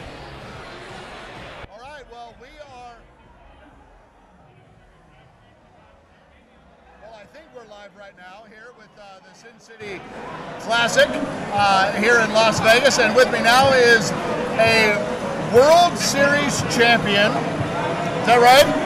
And a Sin City Classic champion, and not just in any division. You're going to have to eat this microphone, by the way. Okay. Philip Garrett, my good friend, my longtime friend, who used to live in Palm Springs, but now moved to where? I am in Knoxville, Tennessee. Not now. Are you playing out there? So you're an A-level player. I am A division. And do you remember what your rating is? Right now, I believe is a 21. Your rating is a 21. Mine is a 10. Nothing wrong with that. So what I don't understand is how is it that you're a 21 and I'm faster than you? You know, I think it has to do with the throwing ability. The throw. Oh, that's right. That's right. That's why you pitch. Right. That's why I pitch underhand. It's all about the arm. but you're actually here with, I mean, I'm going to call it a legacy team because the Rounders 2.0, as they're called, has had quite a lot of success. Yes, we have. So tell us a little bit about that. You guys have quite a resume. Yeah, we originally were the Rounders out of Long Beach. We had a second place finishing in 2010 in Columbus and decided at that point we needed to obviously revamp and move up. So we spent a season, kind of disbanded, brought it back, formed the 2.0 team, won the World Series in Minneapolis in 2012 in B, went to A, finished 9th, won it the next year in Dallas as an A team, as our first team from Palm Springs. And now we've had 2 A division championships. And the second one was when? 2016. 2016. In Portland. In Portland, right. Yeah. I was there. We did not finish first, and we certainly didn't play A. Now, what position do you play? Anywhere from utility, so left field, left center, third, second. Now, I want to ask you kind of so we've covered the resume part. Now what I really want to do is ask you a question about what does it mean to have a place where you can come and play as a gay man and play this sport that you love with a whole bunch of other people who are with the same identity? Well, you know, it goes back to family, it goes back to community. It's a safe environment where, you know, even though times have progressed a lot, we still have a long way to go. You know, and in this environment, it just gives you that safety net. You're around your peers, your family, you know, friends, and it's just that environment that brings everyone together. There's no hate, there's no, you know, discrimination. It's just everyone here together for one common goal. Now you're an elite level athlete here at Sin City, but you have certainly been a part of teams with players who were just learning how to throw and who were just learning how to hit. Tell us a little bit about how it feels to help somebody who maybe hasn't had a lot of success in sports being able to find kind of their family. Well, you know, that's very important because you have kids that went years without playing sports probably because they thought they couldn't, or they were probably pushed away from it by guys that were a lot better who wanted nothing to do with someone that couldn't throw a ball. So it's important for, you know, players that are at that higher level that have been playing this for their entire lives to take that shot and take that community and help them strive to be better and get better and definitely help the community in that way. Now, one of the things that we have, I just lost my connection here, so I apologize for that. But one of the things that we're really excited about is that the Sin City tournament brings together 20 different sports. So if softball isn't your bag, folks, there's kickball, there's dodgeball, there's volleyball, there's soccer. We have the folks there's rugby, there's wrestling. There's all kinds of different things. There's a cornhole championship here later tonight in just a few minutes. So tell me about how if tell the folks at home that intimidation isn't an issue. How do you handle folks when they say, "Oh, but I've never done that before"? Well, you know, you just got to tell them you got to try. You don't know what you can do unless you try it. You know, so we take people that never played the game before, and we try to get them out there, get them a glove, get them a bat, and just say, just go out there and have fun. Whatever happens, happens. We'll teach you along the way. Well, thank you very much for joining us. We appreciate it. Now, what time are your games tomorrow? We play at 12, 1, and 2. 12, 1, and 2, and what field complex are you on? I believe we're at Desert Breeze. Desert Breeze. All right. Now I think we're ready to throw it back to Joel, but we may not quite yet be. We are ready. We are ready to throw it back to Joel. They're right over here to my right. So they're talking over there. We're going to get ready to go here in a second. So we appreciate your patience and thanks very much. Now, welcome back to the West Coast. Thank you. Well, sort of the West Coast. Sort of. Now is hubby here? He is. He's at home sleeping. Now, has he picked up a bat yet? He did. He played one fall season, but with his schedule, he just really couldn't get in. Being a nurse, it was just tough for him to commit. You know, the practices and the games and all that. So. Okay, well, good. But he's my favorite athletic supporter. So. And we'll let that one just sit right there. All right. Well, thank you, Philip. We appreciate it. Good to see you as always. Thanks so much. We're getting ready to throw it over to you guys, or what are we doing here? Give me a second. Bring it up to the guests. They're going to bring up some guests, and you're in the camera again. So well done. There's a camera there. We're good. All right, so we're bringing on Joel and our Compete Magazine Athlete of the Year, Sam Lehman here. They are going to talk a little bit of football, I think. I think so, yeah. All right, and with that, I'm going to get out of your hair. So, Joel, take it away. Thanks very much. Something I said. It was. All right, thank you, Roman. I'm going to give you the microphone now, and you be safe out there. All right, Sam. So, tell us where you're from. I'm from Pittsburgh, Pennsylvania, but my league is from New York City, and I help run the New York City gay flag football. And how long have you been involved there? 15 years. 15 years. Is that how long the league's been around, or is it around even longer? Yeah. Okay. And tell us about how the flag football works. How many players, things like that. Well, we have 22 teams in New York City. We're part of an umbrella organization, which is the NTFFL. So it's very similar to NAGA in that we're the governing body for 23 cities across the country that have their own independent leagues, and we help coordinate tournaments throughout the year and one national championship. And how long have they had football here at the Sin City Classic? 5 years, and it was really the best thing we've ever done. The cross promotion that we've achieved from coming to Sin City years ago, there was a little bit more of an independent vibe in each different sport, but now we are going to committee events, and we're sharing knowledge with dodgeball, kickball, and it's just making us all independently stronger. It's pretty amazing, and Sin City really is the instigator of that. And do you have athletes in football who play other sports as well? Totally. A lot of cross players, LGBT, volleyball, basketball, and especially softball and football have a lot of synergy because we play in opposite seasons.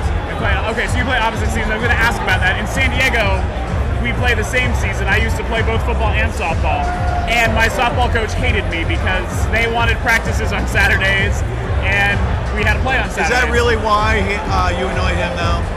What's that? Is that really why he annoyed you? Why he hated me? No, I wouldn't say hate, but there were about 5 of us who were playing football as well, so morning practices were kind of out. Well, I mean, you find folks in those fair weather cities, in New York City and the Northeast. We do have the luxury of playing in different seasons, different parts of the year, so it works out well. So, what is the football season there in New York? We have 2 seasons. So we have a spring and a summer season. So we end before Memorial Day, and then all the boys go out to Fire Island and the Hamptons. And in our spring season, we end before summer. So before Memorial Day and before Thanksgiving, the fall season. And so where does the softball squeezes in between your seasons, or? It is. The softball starts in April and ends before the World Series in August. Okay, and is Sin City the biggest tournament for football? I think you have a bigger one, don't you? We do. We have a national championship called Gay Bowl, and that is over Columbus Day weekend. But we're inspired by softball, who has a Naga Cup, where they would take over a regional tournament. So that's what we do here. So this is run by the governing body, which is the NGFFL, and it gives us an opportunity to try out new methods or new structures and see how it works for our ultimate national championship. And do participating cities with football teams or football leagues have their own tournaments as well? They do. We're sort of a smaller version of softball. So we have 14 regional tournaments across the country. And for instance, in February, there's called the Sunshine Cup, which is down in Fort Lauderdale. Probably one of the biggest ones we have is in Chicago. It coincides with Pride, and it's called Pride Bowl. And we just get an enormous amount of teams, and it ends right before the Pride Parade in Chicago. And we all hop on the float, have fun. All right. How good do you have to be to get started playing flag football with NGFFL? How good do you need to be? Do you have to have played in high school, Pop Warner? I mean, that's a great question. Our skill sets are across the board. If you've never touched a football, there's a home for you. We have quite a few ex-pro athletes and collegiate athletes, and there's a home for them there. You know, the beauty of LGBT sports is it's really rediscovering sports. So many of our players played sports in high school, felt it was an awkward time in their life and distancing themselves, and now they're rediscovering sports through our league, and it's wonderful. But all skill sets are accepted, and you know, if you've never touched a football before, we have a home for you. And do you have straight allies who play in your league? Yes, we do. We have quite a few. I mean, in this day and age, separating them or putting up quotas is something that, you know, we're probably moving away from. So, you know, without allies, I don't think we could exist. So how many players do you have in your league in New York? We have, at the end of the day, 44 teams with 15 players per team. Okay. Wow, that's a big league. It's a big city, New York City. And so where is the Gay Bowl going to be this year? Well, oddly enough, in New York City. Much like softball, we go through a bidding process, and New York bid against Toronto and narrowly beat them out.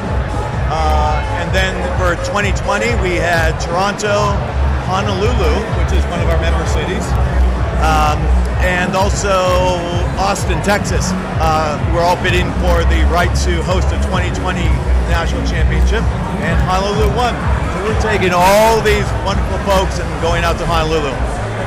So I think some people hear flag football and they think it's sort of really laid back, not very competitive. Is that your experience with flag football? No, it isn't. Much like the adrenaline of all sports, once you get between the lines, you become a very competitive individual. And, you know, oddly enough, the NFL is really behind flag football because, you know, many contact leagues are starting to drop off because of really some of the insurance qualifications. So the NFL is really behind flag football. There's a push for NFL flag for the younger kids. So flag football is growing and growing and growing. There's a professional flag football league that started last year, which is subsidized by the NFL. So it is very competitive and a lot of fun. And just like all other LGBT sports, you meet friends, you meet lifetime friends. That sounds great. I think in a minute or so we're going to check over with Roman and see what he's found out there on the floor at the Classic. But how old do you have to be to play in your flag football league? 18. 18? Yeah. And how does somebody sign up either with the national group or with their community? Well, you go to a website called the ngffl.com, and there's a link for looking for a team and if looking to see if your city has a team. We also have the availability to help you conduct a league if you don't have one now. Okay, and do you have to bring your own group of people to have a team together, or can you just sign up and get on a team? No, much different format than softball. We draft. Okay. So every year, players are on a different team, and it gives you the ability. It gives you the availability to make new friends. If you had a preconceived notion of that player that you may not have liked, next thing you know, you're on their team, you're like, not a bad guy. So it breaks down barriers having a draft, and it really, I think, keeps us much more competitive. A much different format than softball. Yeah, it sounds like that draft would be really great for sort of team cohesion. It's amazing. You are breaking down barriers, making new friends, and reestablishing relationships from years gone by. But we intentionally went the opposite direction of other sports. So we draft every year, and it's been an absolute home run. All right, so we're going to kick it back to Roman. Thank you for being with us. You Good got luck it. with everybody, and think about playing flag football. Good deal. Thanks.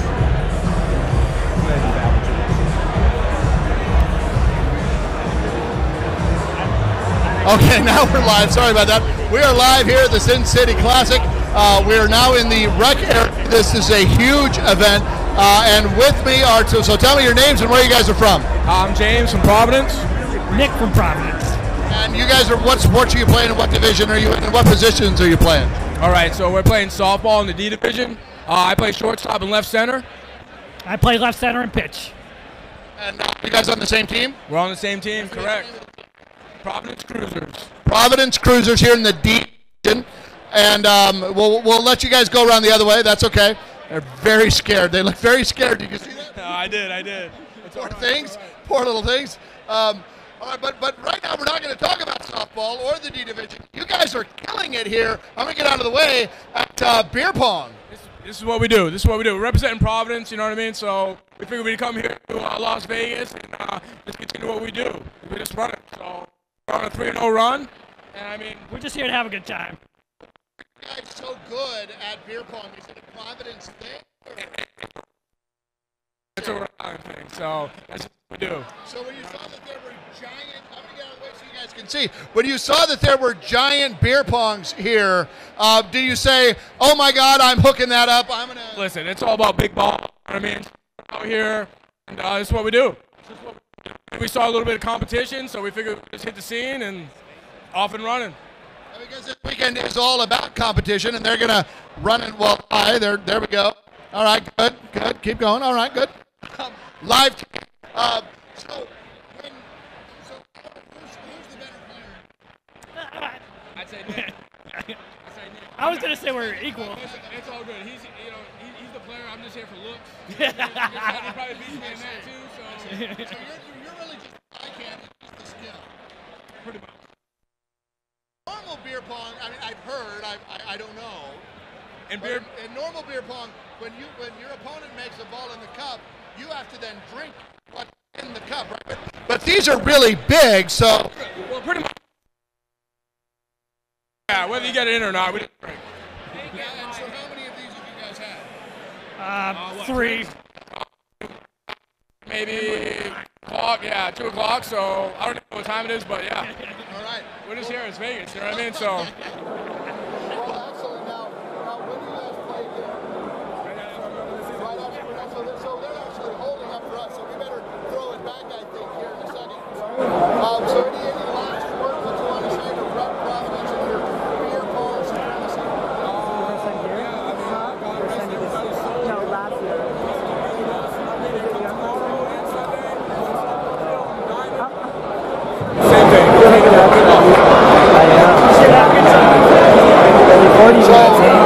So we have one who's here with the Providence Cruisers ready to kill everybody, and one who's here just for a good time. And we're gonna throw it back to Julie now. I believe it goes to Brady. Are you ready there? Oh, well, we might be. We'll see here in a second. All right. Joe's not quite here, so thank you guys very much. Good luck. As we walk around here a little bit, there you go.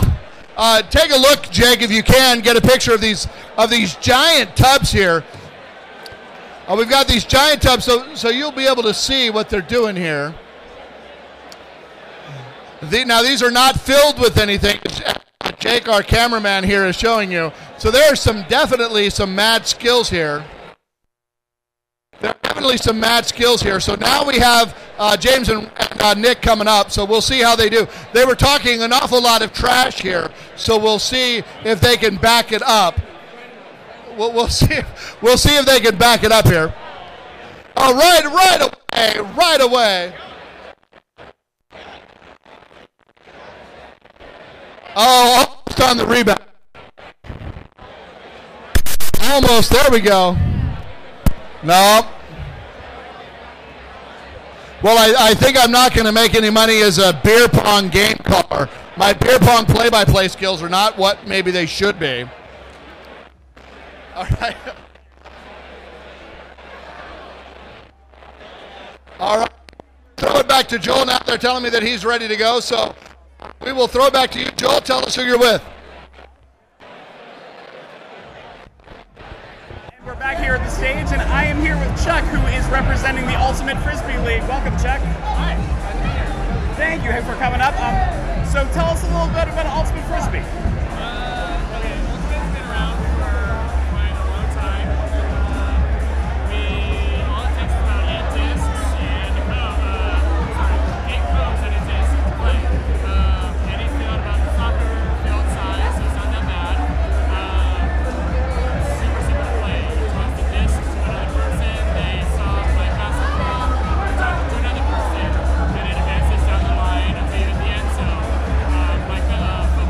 So it's a mix of basketball, soccer, football. The size of a soccer field, you play like basketball, and you end with the end zone like football. Okay. How long has that been part of the Sin City Classic? It's been part of the Sin City Classic since 2012. Okay. Yeah, so about a good 7 years, 6 years now? Yeah, 6 years. 6 years, all right. And a lot of the sports that we've talked to, football and softball, are part of a league either in Vegas or a Vegas league that's part of a national sport. Is that, do you have is there like a national Ultimate Disc or Ultimate Frisbee group, or is this just something you put together for Sin City? So this is actually started out of Los Angeles with Big Game Frisbee. It started, so Big Game Frisbee started in 2007 with St. Harrington, but it has since grown into international effort with 120 players now coming out to it. There's an overarching organization called CUDA, Queer Ultimate Disc Alliance. So we're bringing in players both male, female, gender non-binary, trans players to all participate in this. But for this tournament particularly, it is ran by Big Game Frisbee out of Los Angeles. Okay, Big Game Frisbee. If anybody saw volleyball slide through, we have the world's biggest beer pong game going on around us, so we're getting a little bit of collateral damage here. So when I played Frisbee, it seems like it's always tried to be very mellow, and part of Frisbee was sort of not being too competitive, and I've never had it officiated. Do you have officials here, or are you still is it still self-officiated? So it is still self-officiated. We operate on Spirit of the Game here, which is how General Ultimate Frisbee has began. If you look at professional Ultimate Frisbee, AUDL, they operate with officials, but your general recreational ultimate, your leagues, even clubs still operate on self-officiation, which keeps it fair so that you can say, hey, you fouled me, this is why you fouled me, and if you don't agree with it, let's send it back to the previous player, and then we'll go from there, kind of resetting everything. And does that work pretty well for you even in a big tournament like this? Yeah. People get really competitive here in Sin City sometimes. Yeah, people do get very competitive. And so we have spirited games that happen before every game as a way to like, hey, I'm human, you're human, we all make errors, and we accept those errors so that we can move forward as a cohesive game. Games get flared, we understand that, but when we self-officiate each other, it holds everyone in line. So how many teams are out here for the Frisbee part of the Sin City Classic? We have 10 teams here, everyone from Toronto, Vancouver, Chicago, San Francisco, some DC players, and Los Angeles, and San Francisco. And how many games are each team going to get? On Saturday, every team gets about 5 games. On Sunday,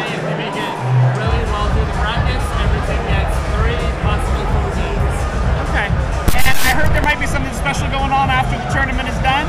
Yes. So last year we started off a drag race to be like, hey, the games are now done. You can now relax. And before we do pajama pickup, we can actually play a drag race because who doesn't love RuPaul Drag Race? This year we've taken it to a whole new level, and not only are our queens participating and competing, they are having to say why they are the queen of Big Game Frisbee. And when they win, they not only get free registration for next year, but they have a sash and crown that they get to wear. Registration, a sash, and a crown. That pretty much gets it for everybody, I would think. Exactly. All right, so we're going to have to send this back to Roman and see what's going on out on the floor here at the registration party in just a minute or so. But what would you want people to know about Ultimate Frisbee as a sport to play? We're probably one of the most inclusive sports. People think of Frisbee as a very hipster sport, which we are. We drink, we smoke, we have fun. And it's that spirit of the game that we take through our sport. We have grown into a top-notch sport that is now recognized by the Olympics. And one day we actually plan on being part of the Gay Games. So there is a future for Queer Ultimate on a global level. And if somebody wants to get involved, let's say I'm in San Diego, I want to find an Ultimate Frisbee team. Is there a good way to do that? Yeah, you can find us through Facebook on Big Gay Frisbee or CUDA, Queer Ultimate Disc Association. There is the website, Big Gay Frisbee. We do have an Instagram, so the Facebook page. If you ever travel to another city, that's where CUDA comes in to help set you up with those pickups. And we work to make sure that everyone is connected and that you have a community to play with. And if somebody's in a small town that, maybe they played Frisbee for a long time, they moved to a smaller place, doesn't have a team, can they come to the Sin City Classic as a pickup player or as a free agent or anything like that? Yeah, actually. We're working to get more free agents into our organization so that we get that representation from Pittsburgh, Philadelphia, Kansas City, those cities that may not have Queer Ultimate groups, but that have Queer Ultimate players. We know you're out there and we want you to be involved. You're not alone, and we know you want to participate with us. Okay, so I think Roman is getting set up over there to give us some more information. As people can see, it's getting really busy here at the party. People are starting to walk by the cameras, and there's some, the DJ and the go-go dancers are going here. So we are about ready to go check things out with Roman. So. All right. Well, welcome everybody. We're back here, and we've got Chris and Jonathan here with, I want to call it wrestling, but is there a more official title for it here at Sin City? No, it's wrestling. We have both wrestling and grappling here at Sin City this year. How many people are participating? We've got over 50 people participating. I mean, wrestling's, a smaller sport compared to like softball or some of the other sports that are here, but in these sports we've got some good participation. No problem, our pleasure. And we've got some good presence here right in the middle of registration, so people can all check out what we're doing. At the moment, we just finished a couple of clinics. What Wrestlers Without Borders represents is accessibility to the sport. So we have opportunities where beginners can come and learn a few things, and we have some more veterans who are teaching some more advanced moves. Here we're just doing some live wrestling just for the fun of it, and I guess just showing off a little bit. Now, normally when we think about wrestling, we think about weight classes. Is that how it works here as well?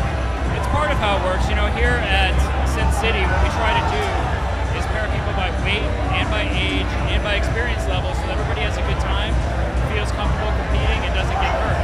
We've got a lot of people here that have never actually competed before, so this may be their first tournament. So as part of what we do with Wrestlers Without Borders, which is our organization that's over all the wrestling clubs, we really focus on that and where everybody can participate. So where does Wrestlers Without Borders live? How do we find you guys? We're a national organization, but we have member cities throughout the country, and we're growing every year. We just opened my hometown in Boston this last year. A huge presence in California. We have Denver. Chris can talk a little bit more about that. He's the commissioner of wrestlerswob.com. And that's easy. Yeah, and we also have a presence on Facebook as well, so Wrestlers Without Borders on Facebook. And there's some of our other sister clubs. So we're in Southern California, Los Angeles, we're in San Diego, San Francisco, Boston, even internationally too. We've got a club that's affiliated with us that's in Germany. So yeah, so we participated with them at the Gay Games this past summer in Paris. I know like this much about wrestling. Now I know that you get, correct me if I'm wrong, so you get 2 points for a takedown, and then a pin is how many seconds? Like in World Wrestling it's like 3 seconds, but like a 3 count, but how do you guys determine? Yeah, so actually here in freestyle wrestling, so this is the Olympic style, one of the Olympic styles of wrestling, all you need is 1 count. So 1/1000, your shoulder blades are on the mat, you establish control, that's a pin in freestyle wrestling. With WWE. Now, I've never wrestled before. I don't know anything about it. Are you an accessible? If there are other people like me and I want to come and I want to learn how, who's going to teach me how to play? Well, it's going to be us. I mean, we have, of course, all of our city chapters, but in each of our tournaments we provide these clinics. They give you some tools so you can have some sort of success. But at the end of the day, we're about having fun and building community, so everybody's welcome. So can I wrestle? Today? Yeah, absolutely. We can get you on the mat right now. Take off my shoes? I'm wearing the same shoes you are. All right, so I have to take off my shoes, but so go find me somebody, and I'm going to take off my now, and I'm This can't be good. All right, here we go. All right, keep in mind I'm 45 and a heavy. All right, here we go. This can't be good. Oh. No, this is not fair. This is not fair. They're giving me somebody who is built like a truck. This is not fair.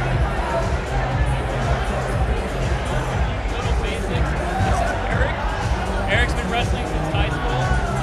Don't worry, it's not going to hurt you. So Eric's been wrestling since. Eric, where are you from?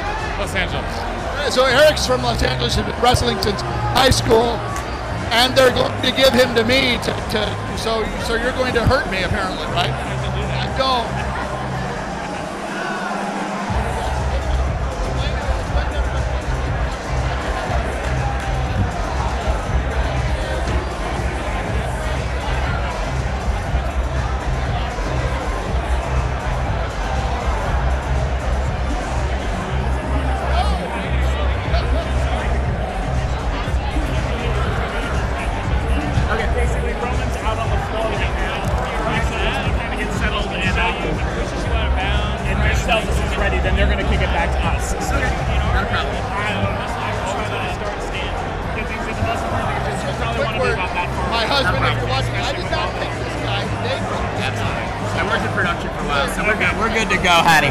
Hattie. Oh, that's loud. That'll be good. We'll be good. Will Hackner? Yeah, you got it. You got it. I say tiredly. I haven't been in this room yet, but it's interesting. Yeah. I don't know if something moved. We had it pretty well blocked off, but people have either gotten drunk enough or not caring enough. Yeah. Had a couple loose beer pot balls. Intelligent. Now your arms are bigger than mine. So we can make the camera work for that. We can make the camera work for that.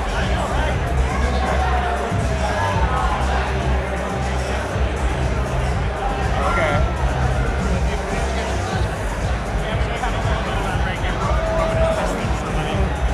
No worries. I haven't been in this room yet, so it's pretty cool. So many people I don't even know. I mean, it's always astonishing to me. I mean, I love it. And I love that all these people are here for different sports and activities. Thank you very much. Celebrating. It's great community. It's wrestling accessible for everybody, and it absolutely is. We have people here that have just started wrestling, like I'll be on camera. We have people here that may have some physical disabilities, and you'll see competitive wrestling in high schools and colleges. You'll see people competing that say have lost a leg, or lost an arm, or maybe even have a physical or mental disability. That's all. Those people can compete in wrestling. It's open to everybody, and I think it's that way. And we like at Wrestlers Without Borders here at Cincinnati. We try to make it inclusive for everybody, and everybody's welcome. When are your championships? So our tournament this weekend is tomorrow, Saturday at noon, right here in this ballroom. Every 4 years, we have our championships at the Gay Games, where we have wrestlers from around the world, from all the LGBTQ friendly clubs around the world competing. We just had those this past August in Paris. So in 4 years, we'll be in Hong Kong. Jonathan, are you in Hong Kong? Absolutely. Well, thank you very much, Chris. Chris, thank you very much, Eric, and thank you very much, Jonathan. We're going to throw it back to you guys, where I am not going to get beat up anymore. So thank you very much, guys. Thanks, and have a great tournament. Thank you so much. Good luck tomorrow. Are you competing tomorrow? Are you guys all competing tomorrow? Well, good luck, and don't break anything. And we're going to throw it back to Joel now, so thank you very much, and it's all you guys.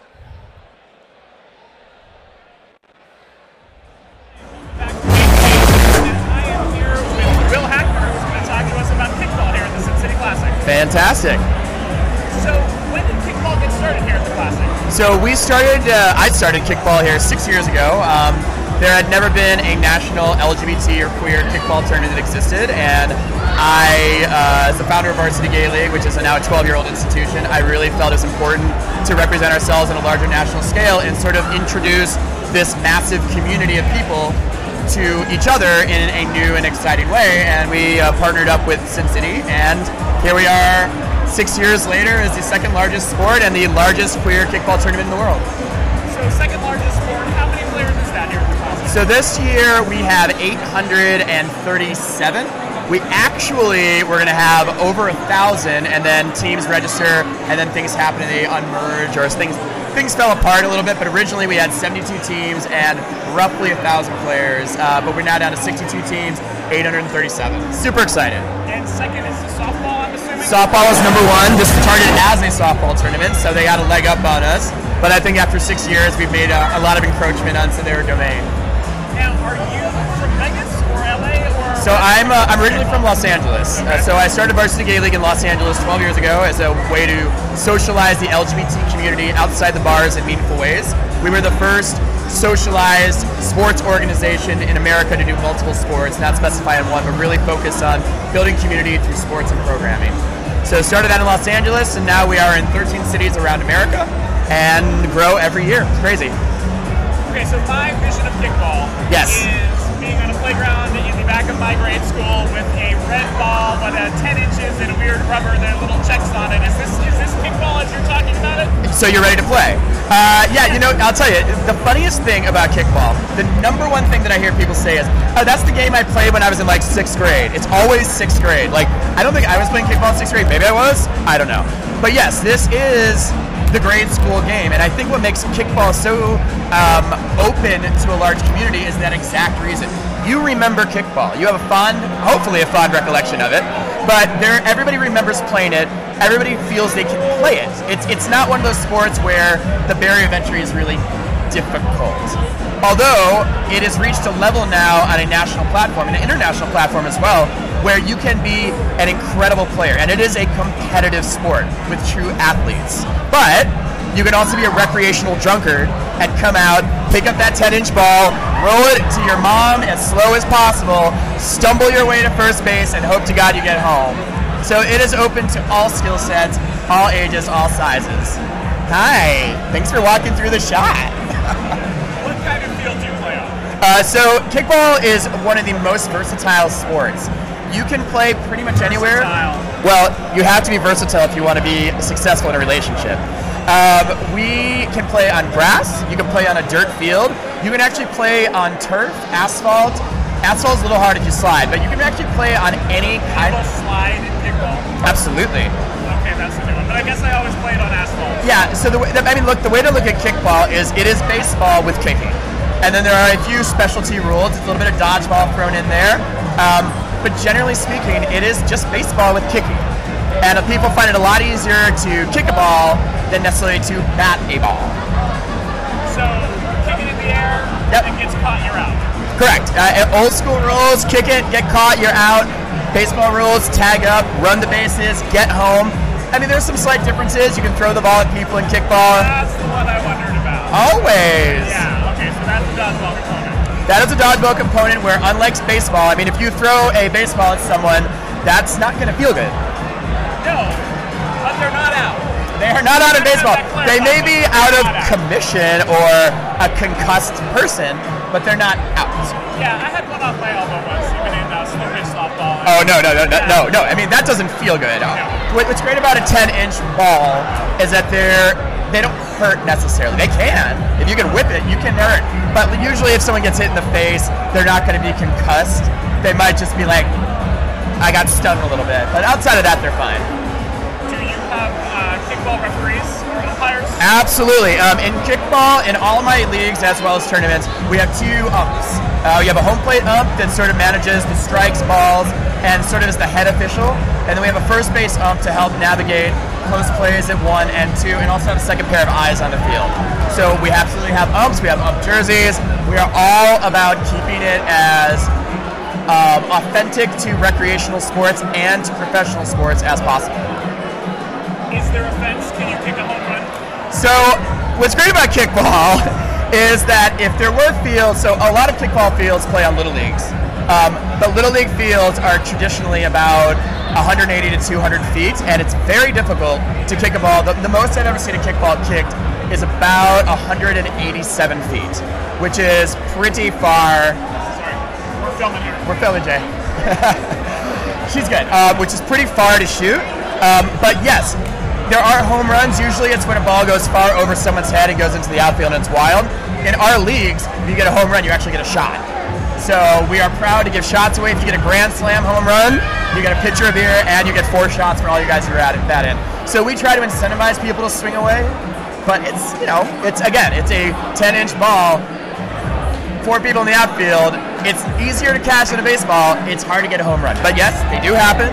I've kicked a few myself, like 2. So I know there are kickball players in San Diego. Is San Diego part of your league? Yes, so we have, there are kickball players in San Diego, yes, 100%. Yes, that is part of our organization. We're in 6 cities in California. We're in Texas, 2 in Florida, 1 in Boston, 1 in New York, 1 in Seattle, Portland, Denver. God, I don't know. Yeah, that's pretty much it. So we're pretty much everywhere. That was a pretty good rundown.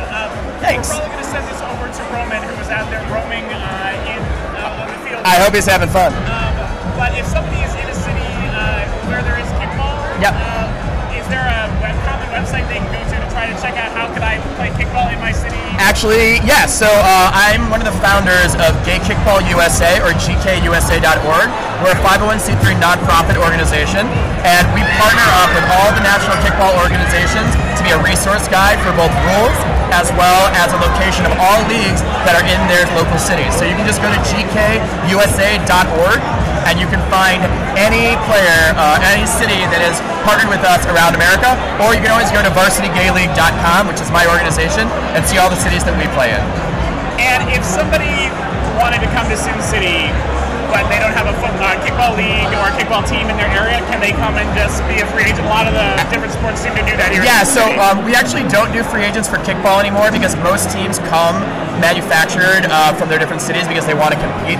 However, we have partnered with many smaller cities that don't actually have leagues to help them foster teams and help them be able to facilitate a way to get to play. If you do not have a team and you want to come and play and you email us, you will be on a team and you will be participating in the tournament. And is there a kickball World Series or a kickball ball or something like that? So technically speaking, this tournament is the largest in the world, but through GKUSA or GayKickballUSA.org, we have now founded the World Series of Kickball that's actually going to be in Austin, Texas this year in April. April 26th through 28th, I believe. hopefully it's that day, it's that weekend, and it's the first World Series of Kickball ever. We partnered with Stonewall Sports, which is another massive sports organization, Hot Mess Kickball Nashville, Big Apple Sports New York, as well as Phoenix Fire, to basically pull together all of our organizations to create a large-scale tournament for everybody to participate in. So it will be the first World Series of Kickball ever. That sounds very exciting. That was in Austin, you said? That's going to be in Austin, Texas. Yeah, you can find out more at gkusa.org. All right. I think we're going to send this over to Roman in just a second. When is that tournament going to be? That is April, I believe, 26th through 28th. And you can find more information online at the website. Online at the website. Okay, well, thank you for being with us. Thank you so much for having me. I really appreciate it. And good luck with everything. I hope everything goes well and everybody stays healthy and safe. God willing, I'm tired. Let's go home. Oh, wait, we got to play. All right, cool. Deuces. Thanks.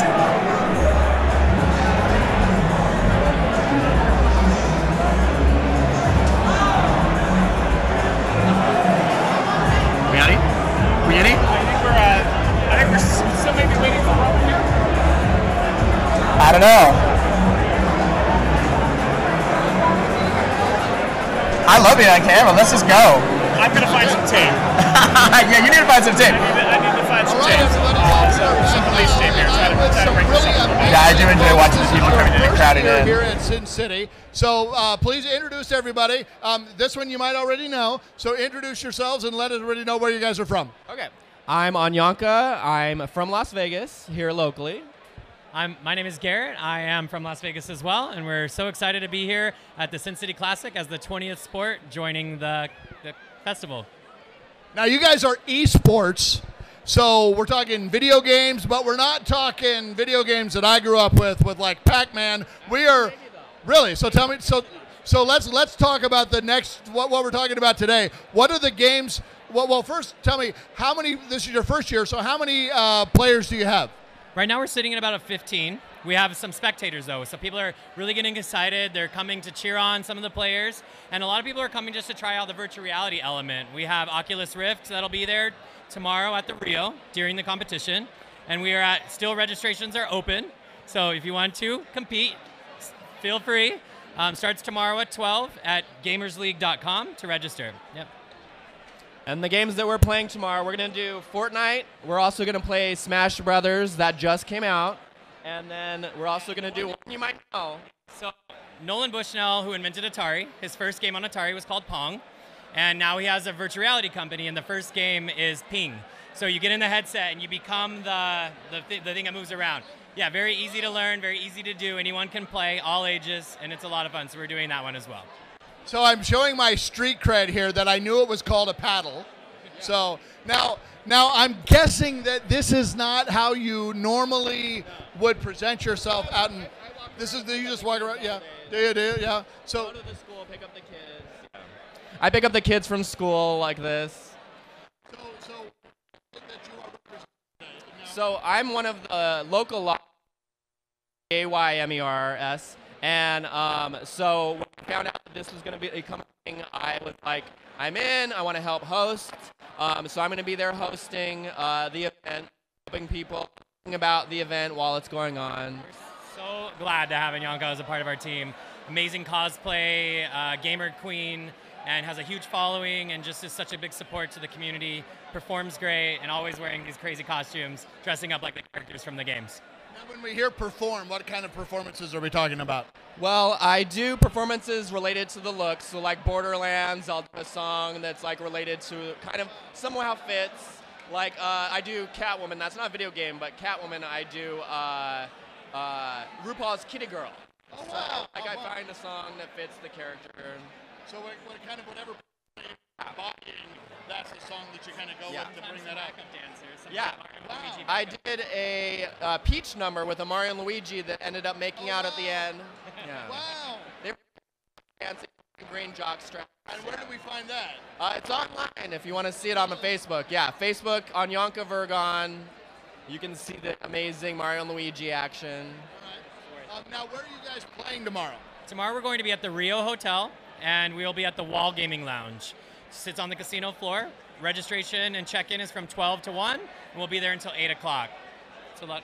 And this is your so what prompted you to say, hey, there's a bunch of LGBT athletes, let's add some video game athletes to this. What prompted you to say, hey, let's do this? So every year we have a conference for magazines. I'm also in the media business, and one of the magazines is Compete Magazine, and they said, hey, you know, we're part of the Sin City Classic and esports. You're in virtual reality, you're kind of in the gay world, and I was like, yeah, that's perfect. So we jumped in doing the virtual reality, and Anyanka and the local Las Vegas gamer crew has been so great, like helping us get started, setting up, and really setting up with prizes and everything else. So really thankful to them for getting us off the ground too.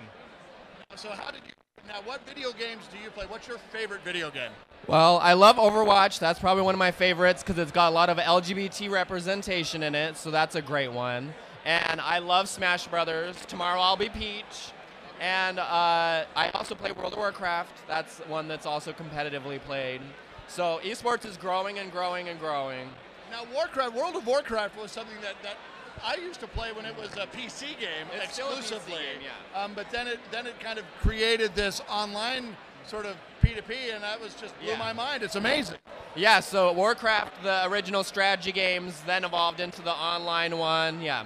So now that they have that, they do esports events for that as well, and they have competitors. It's like 2v2 teams, 3v3 teams, 5v5 teams. It's really cool.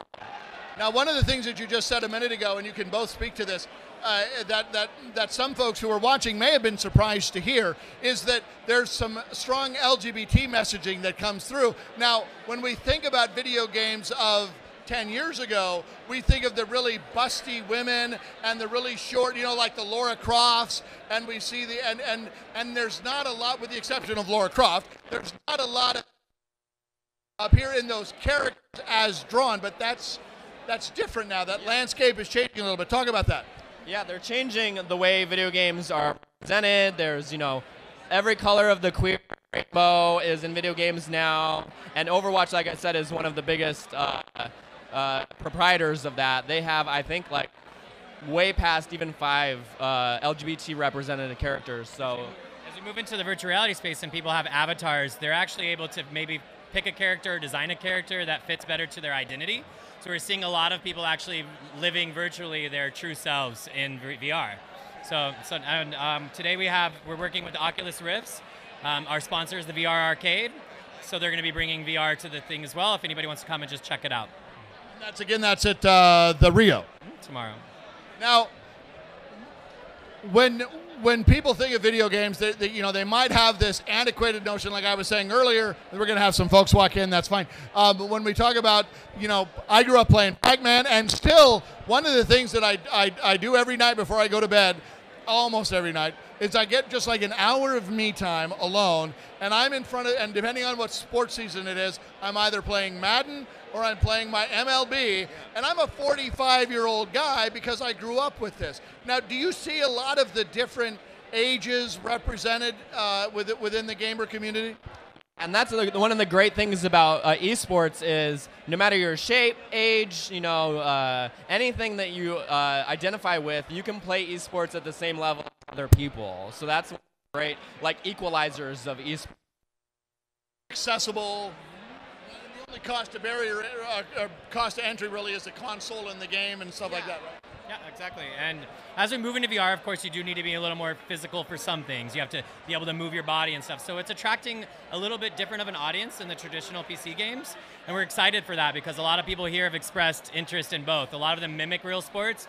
There's golf, there's basketball, there's soccer. All of these things can be done virtually as well. So we're just growing the community, bringing on different types of people, all ages, all sizes, all capabilities. And it's really an inclusive sport. Well, I'm glad you, excuse me, my voice is gone. I'm glad you said all sizes because I just got my ass kicked out here on the wrestling mat. So I'm being told that I can't let you go unless I mention Fortnite. So is that right? Is that Fortnite I was supposed to mention? Right, okay, so tell me about Fortnite. No, Overwatch, I'm sorry. Overwatch is what they told me. So tell me about Overwatch. What is it? Well, we're not playing that this year. Next year we'll probably work in some more games. We just wanted to get off the ground and see what worked. But Overwatch is a competitive game where it's not just a shooter. So most of the games are like shooters and you want to fight and do all these things. The characters in that game, you can be a healer, you can be a protector, a tank, or you can be a DPS. you work as a team to like get a central goal rather than like just murder everybody else. So there's a little bit like more of like a community with it, where it's like you have your friends and you play together and then you work together to like get, you know, to the end goal. Now, I know this exists outside of the gamer community, but is the gamer community a safe space? I mean, you don't have the same level of bullying that you might have in the other spaces. Is that true, or does that just kind of transcend sexual expression? Well, I think there's always going to be bullying in video games, and working to battle that is an ongoing thing between misogyny with women and LGBT people, but they're definitely working on that. That's why it's nice to have games that are representative of us, so then people get accustomed to it and then they might not have those same views that they used to have. Well, we're going to throw it back over to Joel Tremblay now, so thank you very much. Again, esports, you guys are going to be at the Rio tomorrow. What time do you start? We'll be check-ins from 12 to 1, and then it goes until 8 o'clock. So we'll be happy to talk to people more, get more people interested. Thank you very much. It's a pleasure, and we'll see you on Fortnite. All right, over to you, Joel. All right, and welcome back to our main interview stage. This is Joel Tremblay again, and I'm here with Anthony, who is one of the producers of Hustle Ball, who is here with us at the SimCity Classic this year. Yes, hello, how are you? Welcome. Thank you, great to be here. So this one's new to me, so why don't you tell me a little bit about Hustle Ball? It's a little different than the sports we've been talking about. It's a lot different than sports, although we are tied in this year. Well, Hustle Ball has been around for about 25 years, and it is, well, to break it down, it's a bit of a gay erotic dance party, but we changed it up a bit for Las Vegas. This is our 6th year doing it here. We have 6 events in 4 days.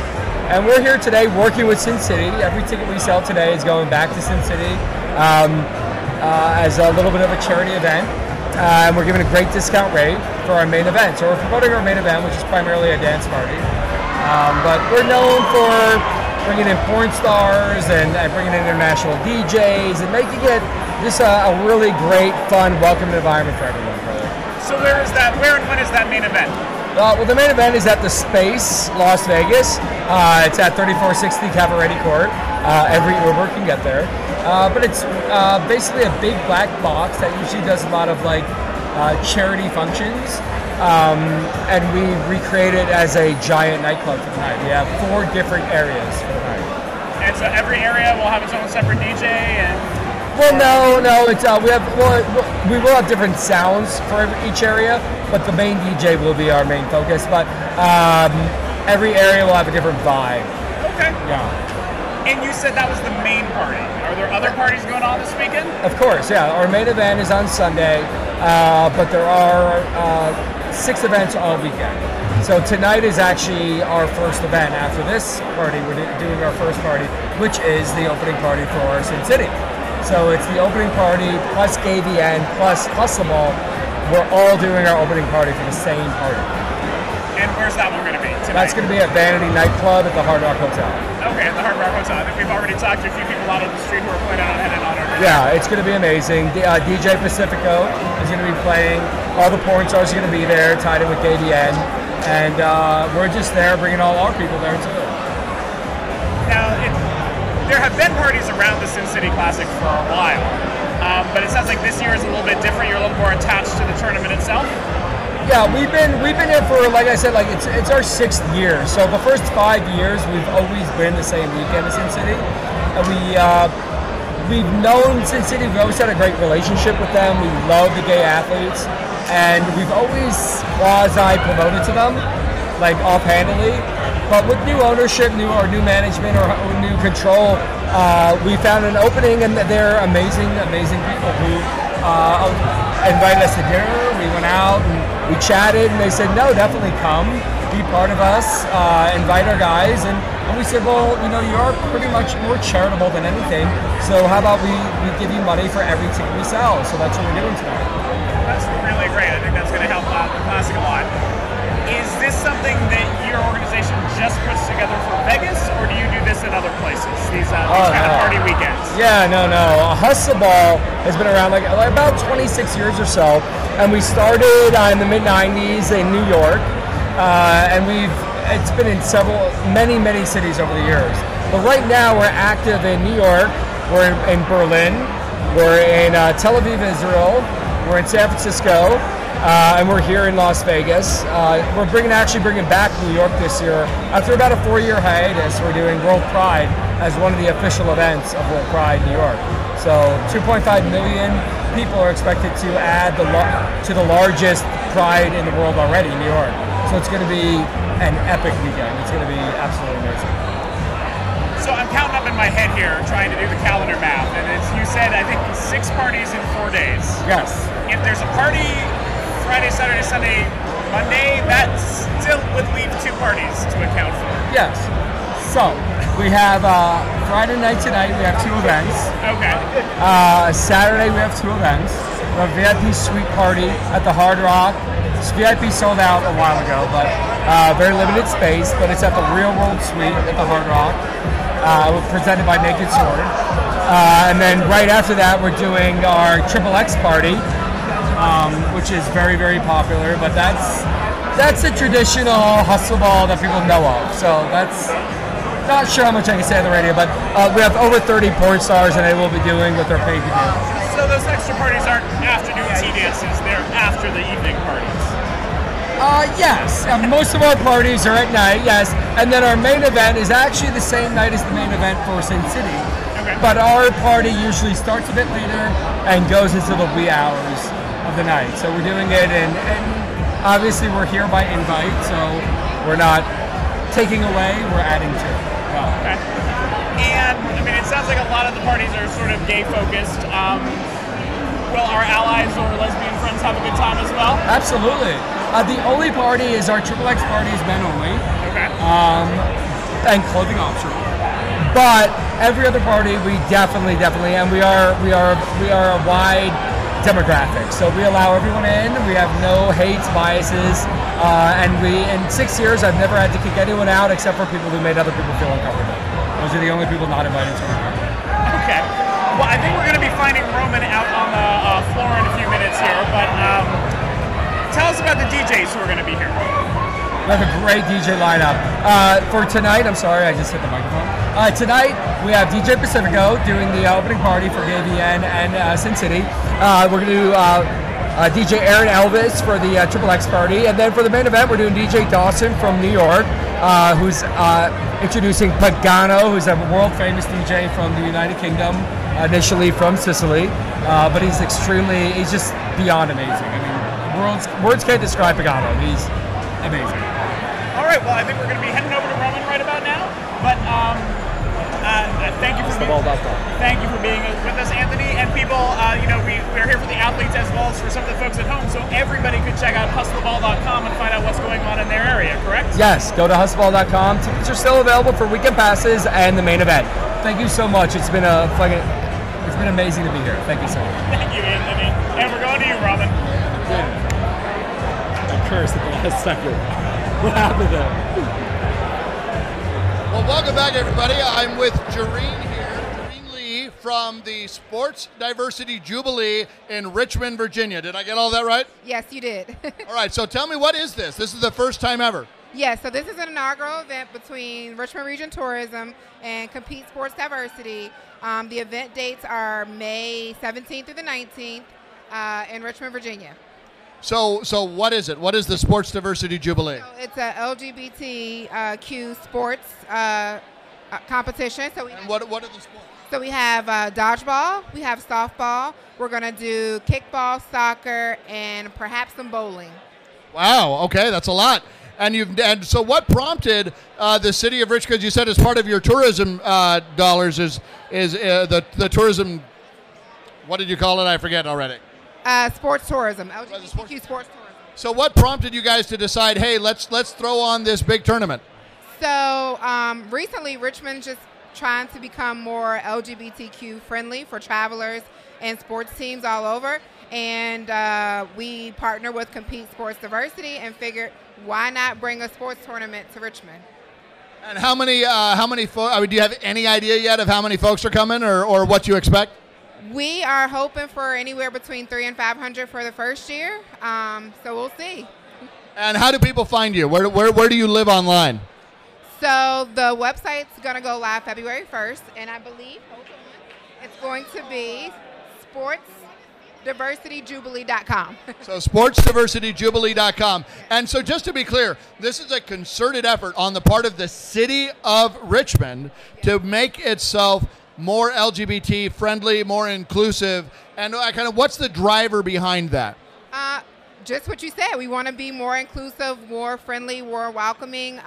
We took a look at our MEI score a couple years ago. And tell everybody what that means. So it's a human rights campaign, basically saying how friendly your destination is in terms of being welcoming and inclusive for the LGBT community.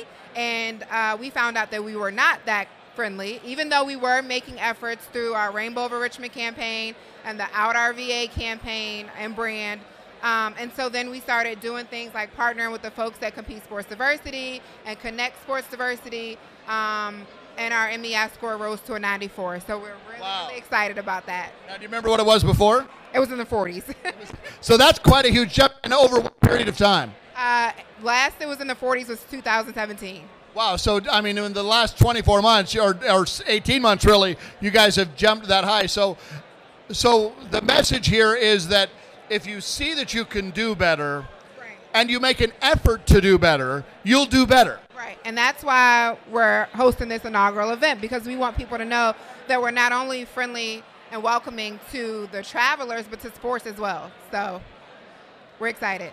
Now, this is really kind of leadership from the top, and I say that because I was at a conference just a couple of months ago where your mayor flew all the way out to Arizona to give an impassioned plea for this event. So what does it mean to be able to, to go under this, to take this undertaking, knowing that you've got the support of the mayor watching your back? It means a lot. I mean, we were out at the PD Awards because Richmond won an award as a emerging sports destination for the LGBT community.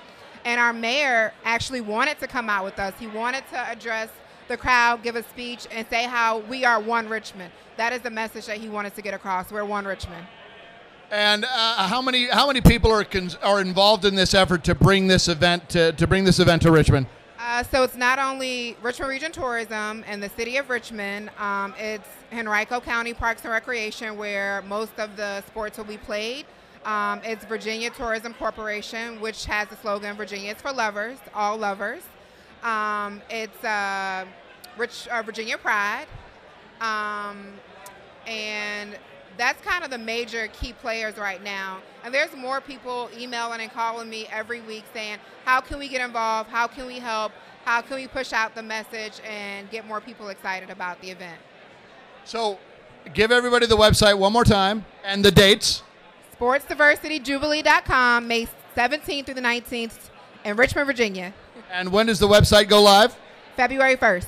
And remind everybody what the sports are. The sports will be softball, dodgeball, kickball, soccer, and perhaps some bowling.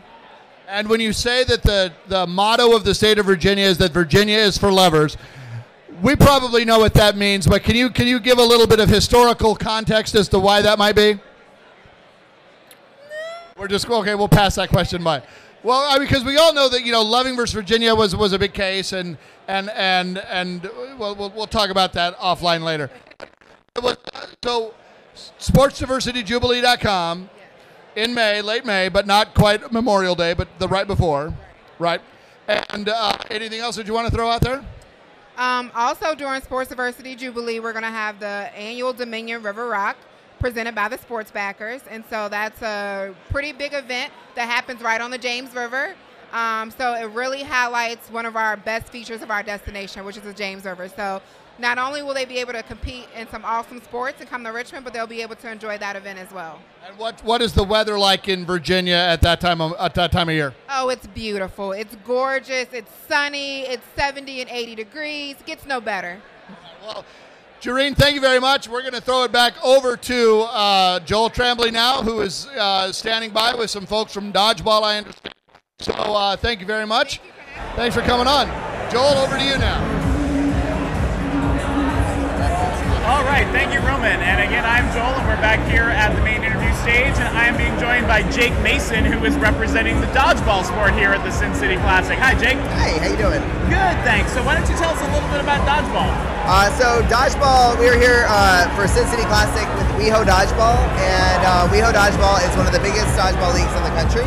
It is the biggest, single biggest LGBT organization, or dodgeball organization. Stonewall, though, has several more, and our league has 600 players to play every week. This is our 7th year here at the Sin City Classic, and we have about 600 players here this weekend right now. 6 year, okay, so you've been coming here for a while. Yep. I think about dodgeball, besides people playing kickball, and all I can come back to is like grade school stuff. And a big red ball and flinging it at people. Is that still what dodgeball is when you play as a recreational LGBT sport? The whole point is to hit people with the ball, so yes. It's not, there's no, a lot of people come and they are reenacting that high school memory, those grade school memories of being on the thing and getting balls thrown at you. I loved dodgeball as a kid. I know that's not the same experience for everybody, but we hit each other with balls. That's what we do. What kind of balls are you hitting each other with? We have 2 divisions in this tournament. We have a no-sting division, which is our main division. We have about 110 teams and for that division, and it's a 7-inch softer rubber ball than you remember. Okay. We do have our 8.5 division, which is our big old school red rubber ball division. Okay. And that one's we only have 18 teams. It's a little less popular, but we still do it for the people who want it. And then we also have a women's division, which has the no-sting balls, the small ones. Okay. Now, for a lot of the sports, it seems like the women's division is for women, and there's the other division is for open, and women can play in either. Is that true, or is it specifically? Dodgeball is one of the only, as far as I know, like really truly co-ed sports. So we have our women's division because we still feel it's very important to provide spaces for women athletes because it's really hard for women athletes. I mean, y'all know. If you're a woman, you know. And our other divisions are all co-ed. So there's a female-male ratio requirement. And you said about 2 divisions. So when did dodgeball get started, I guess, in WeHo or with So WeHo Dodgeball's been around for almost 9 years now. And it blew up right away. I personally run dodgeball leagues around the country. I'm the president of USA Dodgeball, which is all right, we got the logo. Let's get the logo. So I happen to be also the president of the national governing body, the USA Dodgeball, usadodgeball.com.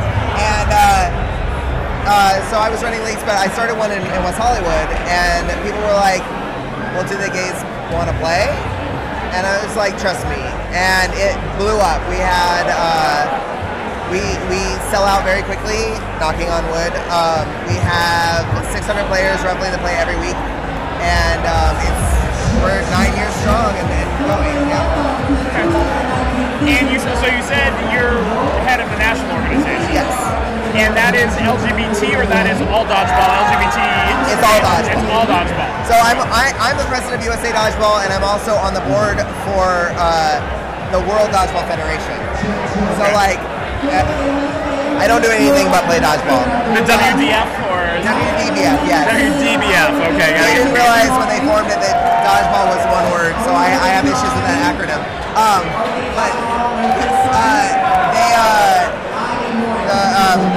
Luckily, being part of that, we've been able to push our message of inclusion into the sport as a whole, nationwide. So there's really, when you go to these events, you really can't tell the difference. You can't see difference in the players between this event and a straight event. Okay. It's all very inclusive, very accepting, and yeah. And where do you play? Indoors, outdoors? Indoors. Indoors. So count city gyms and stuff like that? Yeah, we play traditionally basketball courts, yes. Traditionally basketball courts. and you said there were over 600 dodgeball athletes here at the Classic this year. I know it's not a competition with other sports, but do you know where that since you were talking about softball being the largest, and then kickball said with about 800 they thought they were the second largest. Kickball said they had 800? I think so, yeah. That's what kickball was saying. We're just gonna wait for 1 minute here. Oh, okay, there we go. I think we got our camera cleared again. You need to see us. Kickball and dodgeball are usually pretty even. They might have a little more than us this year, but that would put us at 4th. I think it's softball, volleyball, kickball, dodgeball. Okay, I didn't realize volleyball was so high in there. I'm really not sure. It might actually be softball, kickball, dodgeball. Okay. I'd have to ask. I don't. It's not the size that matters. It's how you play the game. Exactly, especially when you're throwing balls at each other. Exactly. So, are there other dodgeball tournaments in different cities throughout the year for the LGBT athletes? Yes, we host several events we actually have coming up. I believe you spoke earlier with Eric Carlisle from the Sports Diversity Leadership Council. But we are partnering with them and the City of Richmond Tourism and the RBA, and we're going to host the Richmond Jubilee in May. So the Richmond Jubilee will be dodgeball. We're also trying to get snowball, kickball there. And we're trying to involve, we're partnering with Asana, who I believe was, you spoke with earlier as well. Yeah, we had Lisa Tinnerman on earlier, who is another one of our San Diego friends who is with Asana. And is this sort of the signature tournament for LGBT dodgeball in America, or do you have a World Series or a Gay Bowl or something that is like that? I'm very happy to say that not only is Sin City Dodgeball the signature event for LGBT dodgeball in the country, this is also the largest dodgeball tournament in the world. In the world? There is a tournament in Barrie, Canada that we go back and forth on. So we'll have the most teams, and then the next year they'll have the most teams, and then they will and we will. But player-wise, I think we beat them this year, again. And we talked about players, how many teams do you have? We have about 120 teams. Some that have up to 11 players on it. Most have about 10 players on each team. So yeah. How does the game work? I'm still stuck in I think when I last played, they just broke the class and put us each on one side of a line. So essentially, your team's here, my team's here. You rush for the ball, and you just have to eliminate the other team. It's very simple. You just hit them with the ball. If I catch it, you're out, and my teammates get to come back in. It sounds simple, and it is, but there's strategy, complexity to it. So it's as complex and as competitive as you want to make it. And how many people are on the field at once? For this tournament specifically, for our women's division and co-ed no-sing division, we have 10 players on the court. And for our 8.5 division, 6 players per team. 10 players per team? So 20 players on at the same time, 10 per team? Yes. Okay. And is it one life and you're out unless it gets caught, or is it 3 hits and you're out, or? So, you're on camera. How long has this been happening? All night? We've had more people coming by as the evening has gone on. People are getting drunk. Thank you. I wasn't going to say that. Yeah, you get hit, you're out, but your teammates can catch you in. Okay. So, depending on how it goes, a good catch can turn the whole match around. So we can get down to 10-on-1, but if that one person catches it, we're back. And how many balls are in play at the same time? That's the best scenario, and it happens every year. We have 5 balls on the court at a time. We have had last year in our women's finals, it got down to this one girl, Angelique, versus 8 other players. And they just went at her and caught it. They did it again, she caught it. 4 catches in a row. The whole team came on and they won. It was amazing. This year we're only broadcasting softball, but I think we're hoping to branch out into other sports with a live broadcast. So hopefully we'll have Angelique, we'll be able to watch Angelique get her whole team back on the court Sunday. Well, luckily we also broadcast on our Facebook page at WeO Dodgeball, and at USA Dodgeball will also be streaming our events and reposting them. So how long does a match usually go? Is there a time cap to it, or is it just till everybody's off on one side? For this tournament, in order to make sure everyone's just playing a bunch, we have 8-minute games, And then for round robin, and then for elimination, it's best 2 of 3. So how many round robin games do the teams get here? It's a lot. I think it's like I think we have like 47, 50 rounds. It's crazy. You literally come in and play all day. People are like, "What's the schedule?" I was like, "You play from 9 to 7." And they're like, "No, but what's the schedule?" I was like, "That's it. You have a little break here and there, but you play all day long." So I know for softball, most teams usually in the tournament get 2 or 3 full play games, and then it's into the tournament because it's double elimination. So people might only play for 3 or 4 hours of softball, in the morning, and then they wait for the brackets. So people are playing dodgeball all day on Saturday. All day. Our first 2 years in Sin City, our biggest complaint was that there was too much dodgeball. So we actually scaled back in order to give people more time to drink. Right.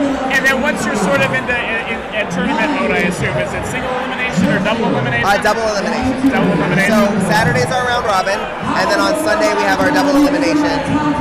We just want to make sure it's worth it for them.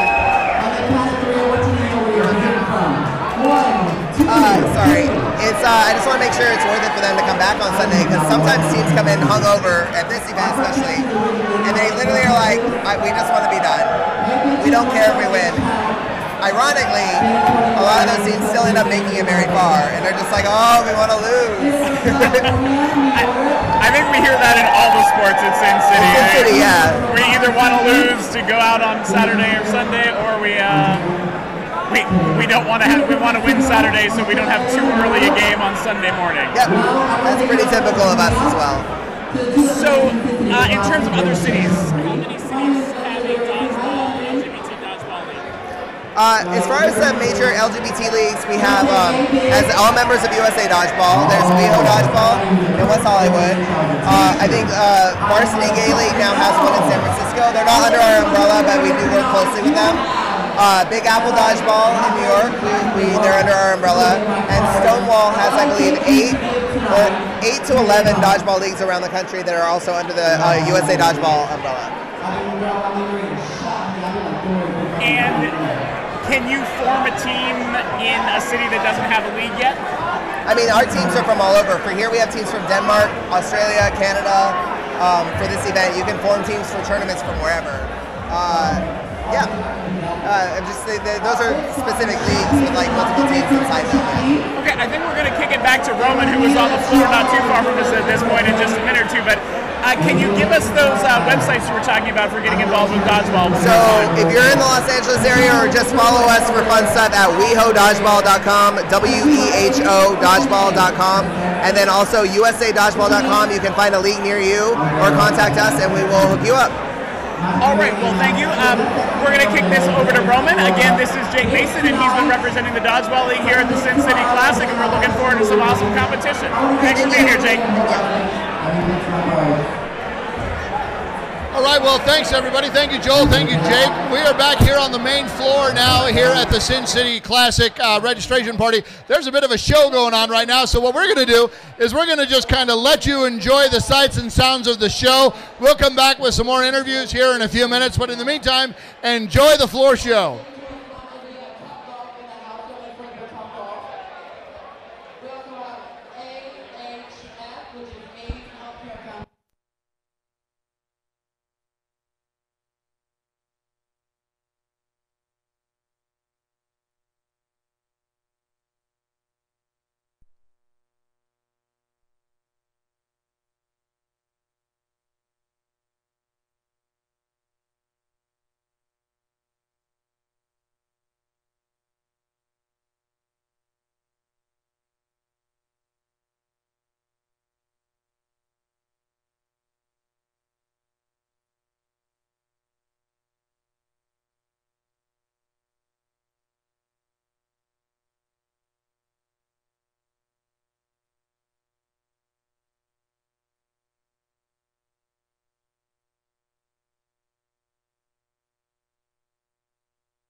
for having me. Tell us a little bit about it. Okay. So, this is Joel, and we are back here at the main stage doing interviews again, and I am with Shane Pretender, who is the professor here at the Cincinnati Classic. Welcome, Shane. Thank you very much for having me. Why don't you tell us a little bit about bowling here at the Classic? Well, we basically like to have a lot of fun with the bowling event over here. Bowling usually can be a lot of competition, but we like to have a little more fun over here. I mean, one of the things it's running away on us. So, what we like to do is an over-under bowling tournament instead of at handicap. That way it's giving everyone a fair chance at actually competing and having fun. So, more or less if you're coming in with a 150 average, if you go 160, you're 10 pins over, which is a lot better than kind of going, oh, with my handicap I got this, that. So, it makes it more competitive, more fun for everyone to bowl. We've been doing it for about, actually 4 years now. This is going to be the 4th year we're doing it, so.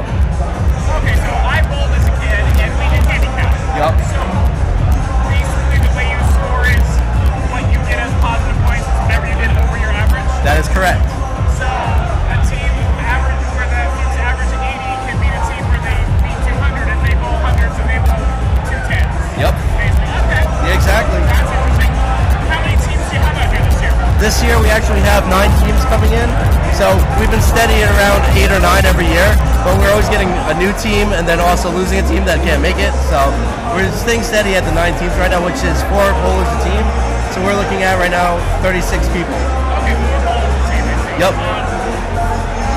And how do the teams form the counter? So we have teams that bring in a full team of 4 people. There are some other people that also come in, single bowlers that want to just bowl. We put them with teams. So it's kind of fun where you can actually be a single bowler and still come have fun and get put on another team. So everyone can come and just sign up, and we mix and match everyone that we can that just have some more fun with it. And how do you get their average? Is it from what they scored or how they bowled before, how they play or something like that? Or? So the way that we get averages from them, we have them sign up. When they sign up, they can sign up with their USBC membership. If some of them have the USBC membership, we can look back a year or 2 and see what their composite average is for their book average, and we can get off that. If they don't have a membership that way, we ask them to bring in a league sheet that they have, and if they bowl 21 games or more, we take that average that they have, and we can use that average. How much bowling do they get to do in Sin City in the weekend? So you're looking at bowling 9 games altogether. We do, tomorrow morning, we're going to be bowling the team event. So we'll bowl 3 games for the team event. Then we take a 30-minute break. Everyone comes back and we do a Scotch doubles event. So that was where basically, if you and I were bowling on a team, I'd be your partner, you would throw the first ball, and I would have to pick up what you leave. Which could get messy sometimes, but really entertaining. And how do you mess those people up? Is it random, or do you try to get somebody who's, I don't know, maybe not so great, somebody who can do the 7-10 split together? Or? We let the teams decide that on their own, because some of them want to bowl with some people, and others just want to laugh at each other, and they're like, if we pair them together, this is going to be a mess. Let's do that. And where do you bowl here in Vegas? We bowl at the Orleans, right off the strip down a little way. I'm comfortable with the addresses, but it's a little off the strip. They have, right now, 58 lanes at the Orleans, actually. Yep, it's second we got in there last year, they had 80 lanes. They actually took out a few lanes to make some room for conferencing, halls, stuff like that, so.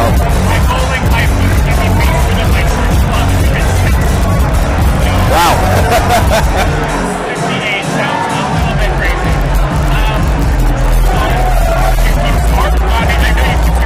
Is there a scorekeeper, or is it all the automated stuff now? So a lot of it's done by the automated machines that give the scorekeeping.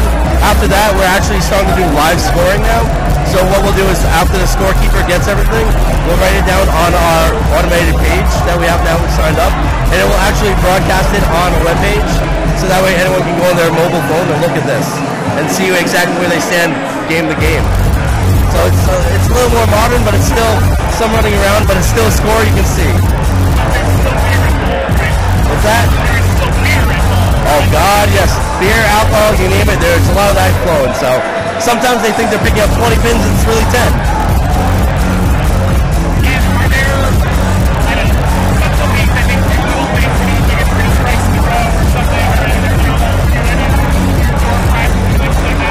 So we do a few different side pots that we like to have fun with. One of them's the most over average.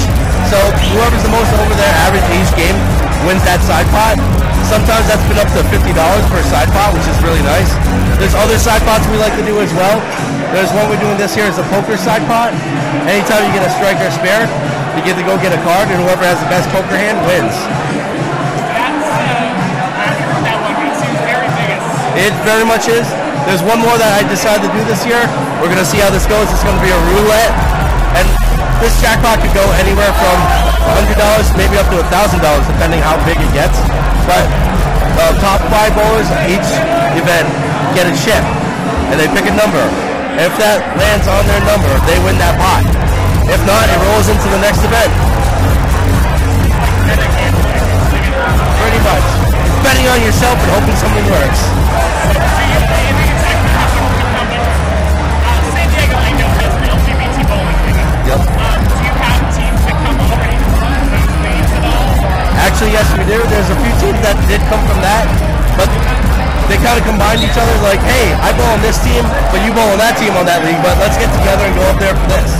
So they're kind of frenemies, as you would like to call it, on this because they're bowling for one common cause now, but when they get back, they're bowling against each other again. And where are you from? I'm from Rhode Island, actually. From Rhode Island. Yep. And is there an LGBT bowling league in Rhode Island? There actually has not been one that we have discovered around there. I'm still kind of asking around because I have not found anyone that is doing that. It's been mostly all just the regular ones that I know of for regular leagues. So I kind of asked around and we have not found one that's been formed yet. I think there's one in either Massachusetts somewhere around that I've been trying to talk to them about, but they have not come out this year or that last year because they kind of, don't want to travel that far yet, but we're working on them. Are any of your athletes in bowling able to participate in other sports in addition to bowling, or are they all here for bowling and that's pretty much it? Most of them come here to bowl and then support their better half, as I would say, and other sports. Because, for bowling, it's like we're there to drink and bowl, so we're kind of athletes, we're kind of not, I guess. I think you count. Yeah. We count darts, so I think bowling we gotta count too. Very true. I like to say if there's a winner, you're an athlete. That's all that matters. Most players will get their own balls. That's the form. Yep, definitely. 2 of them most of the time. Yes. Well, it's more of that comfort feel because a lot of people don't like the house shoes because they're just they're weird to wear. Exactly. I have not seen anyone in heels yet, but there's still time. Who knows? I have not had anyone drag yet either. We'd like to change that sometime. Exactly. That'd be interesting. I would love to see a whole team just dressed up in drag. Let's go. Yeah, they might not like that too much, but I mean, if they maybe wear one heel, one slide shoe, maybe that could work. I don't know.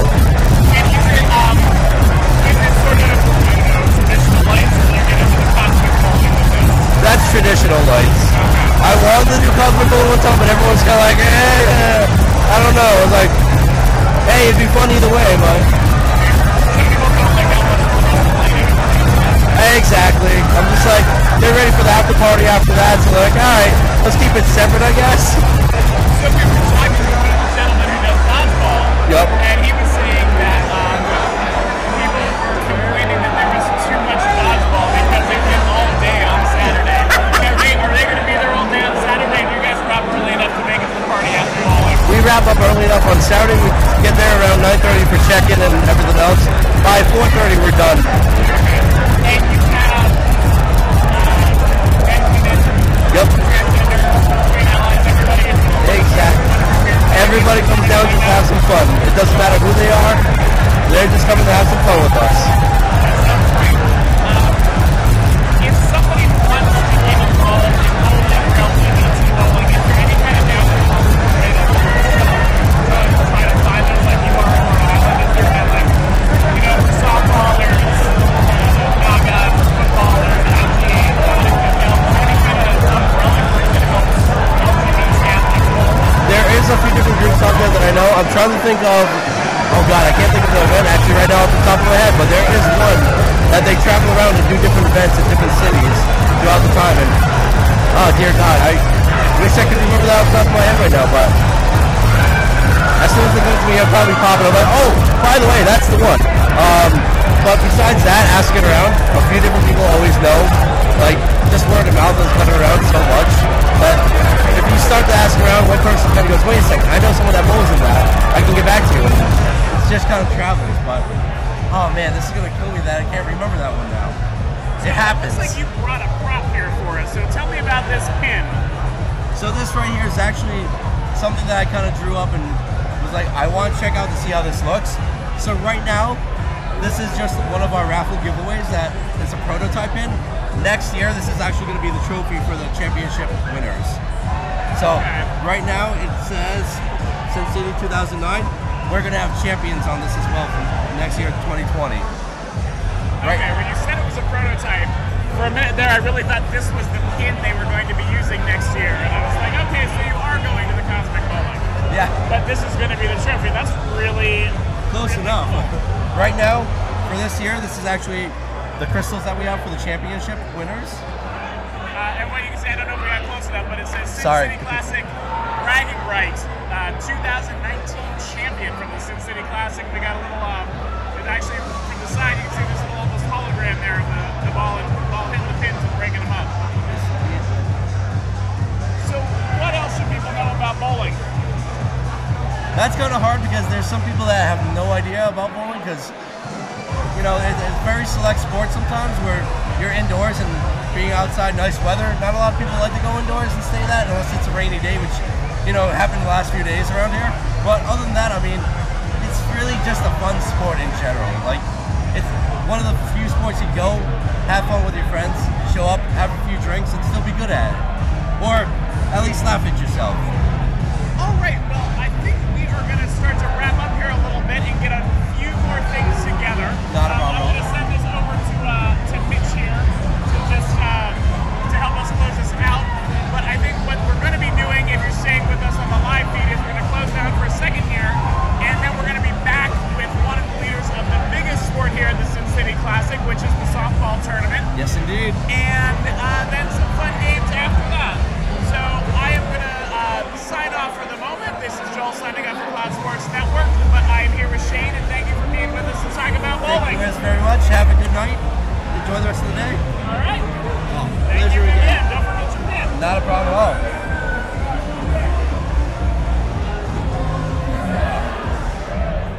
And I will take this as well.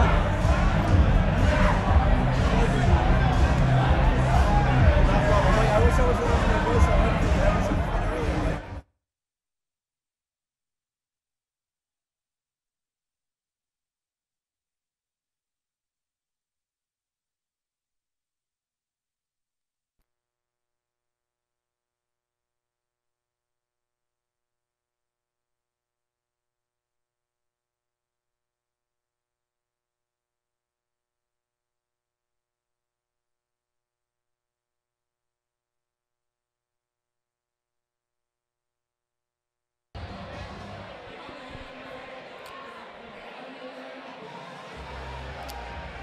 Welcome to the Sin City Classic at the Flamingo Hotel and Casino in beautiful Las Vegas.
Jake will be by here.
Got it?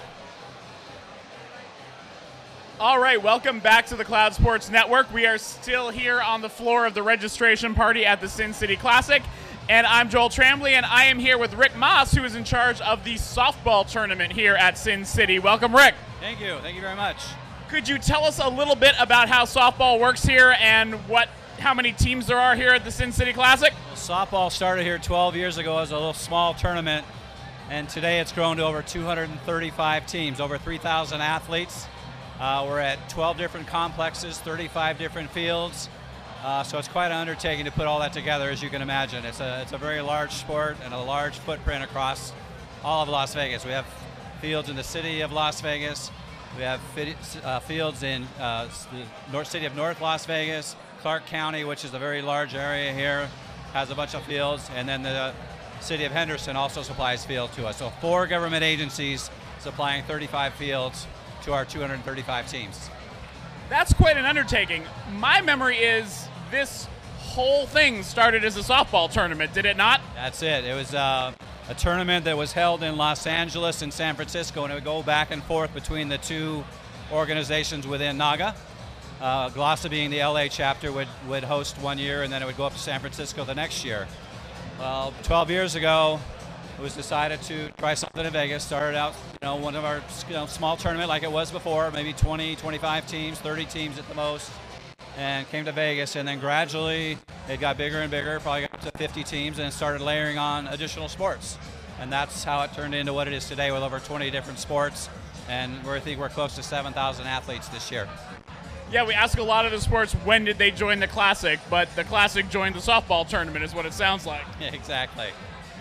And you had mentioned NAGA. That's the North American Amateur Gay Athletic Alliance. That's the governing body of softball. So this is a tournament with a lot of NAGA teams, I understand. Yeah, a lot of NAGA teams from a lot of NAGA cities. Obviously, Los Angeles was the one that was starting this tournament, but we have teams from Seattle, from Dallas, from Houston, from Fort Lauderdale. We have them from Toronto and Vancouver, Chicago, Minneapolis, Philadelphia, New York. I mean, I could go on and on. There's probably 30 different national organizations out of NAGA that come to this tournament.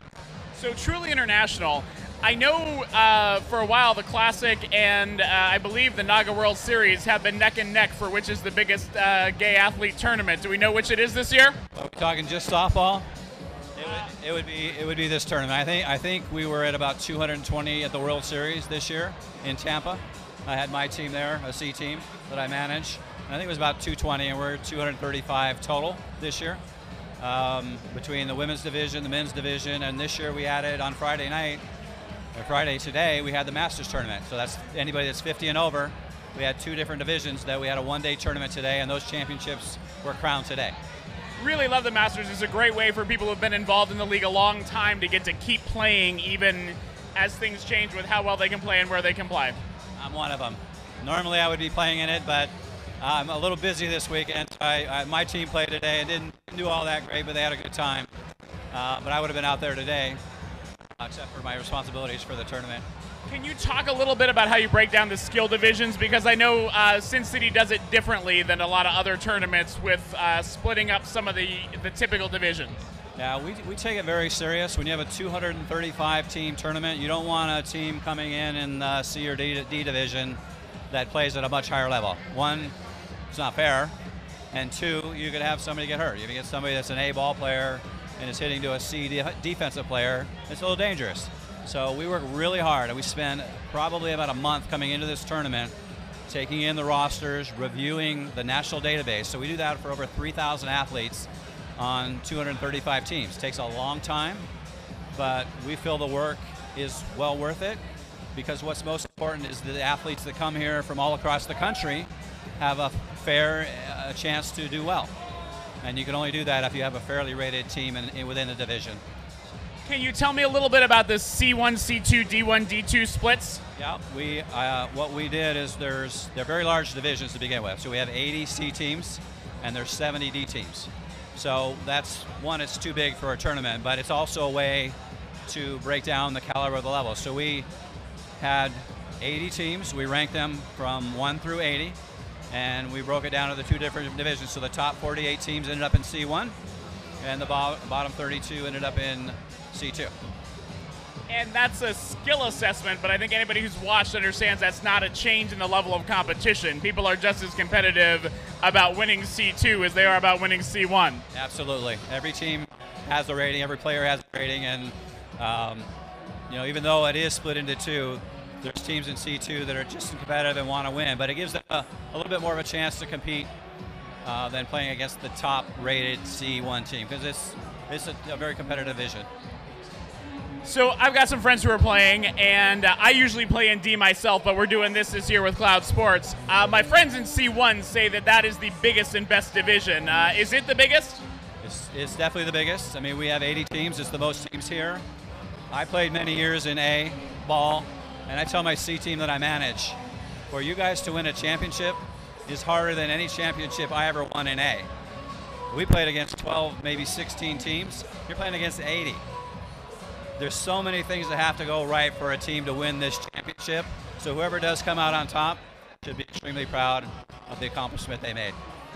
Yeah, it's an interesting thing that as the skill level gets higher, sometimes big leagues, including San Diego, don't have an A team and have very few B teams. C and now D is really where the heart of things is. Naga recently started an E division.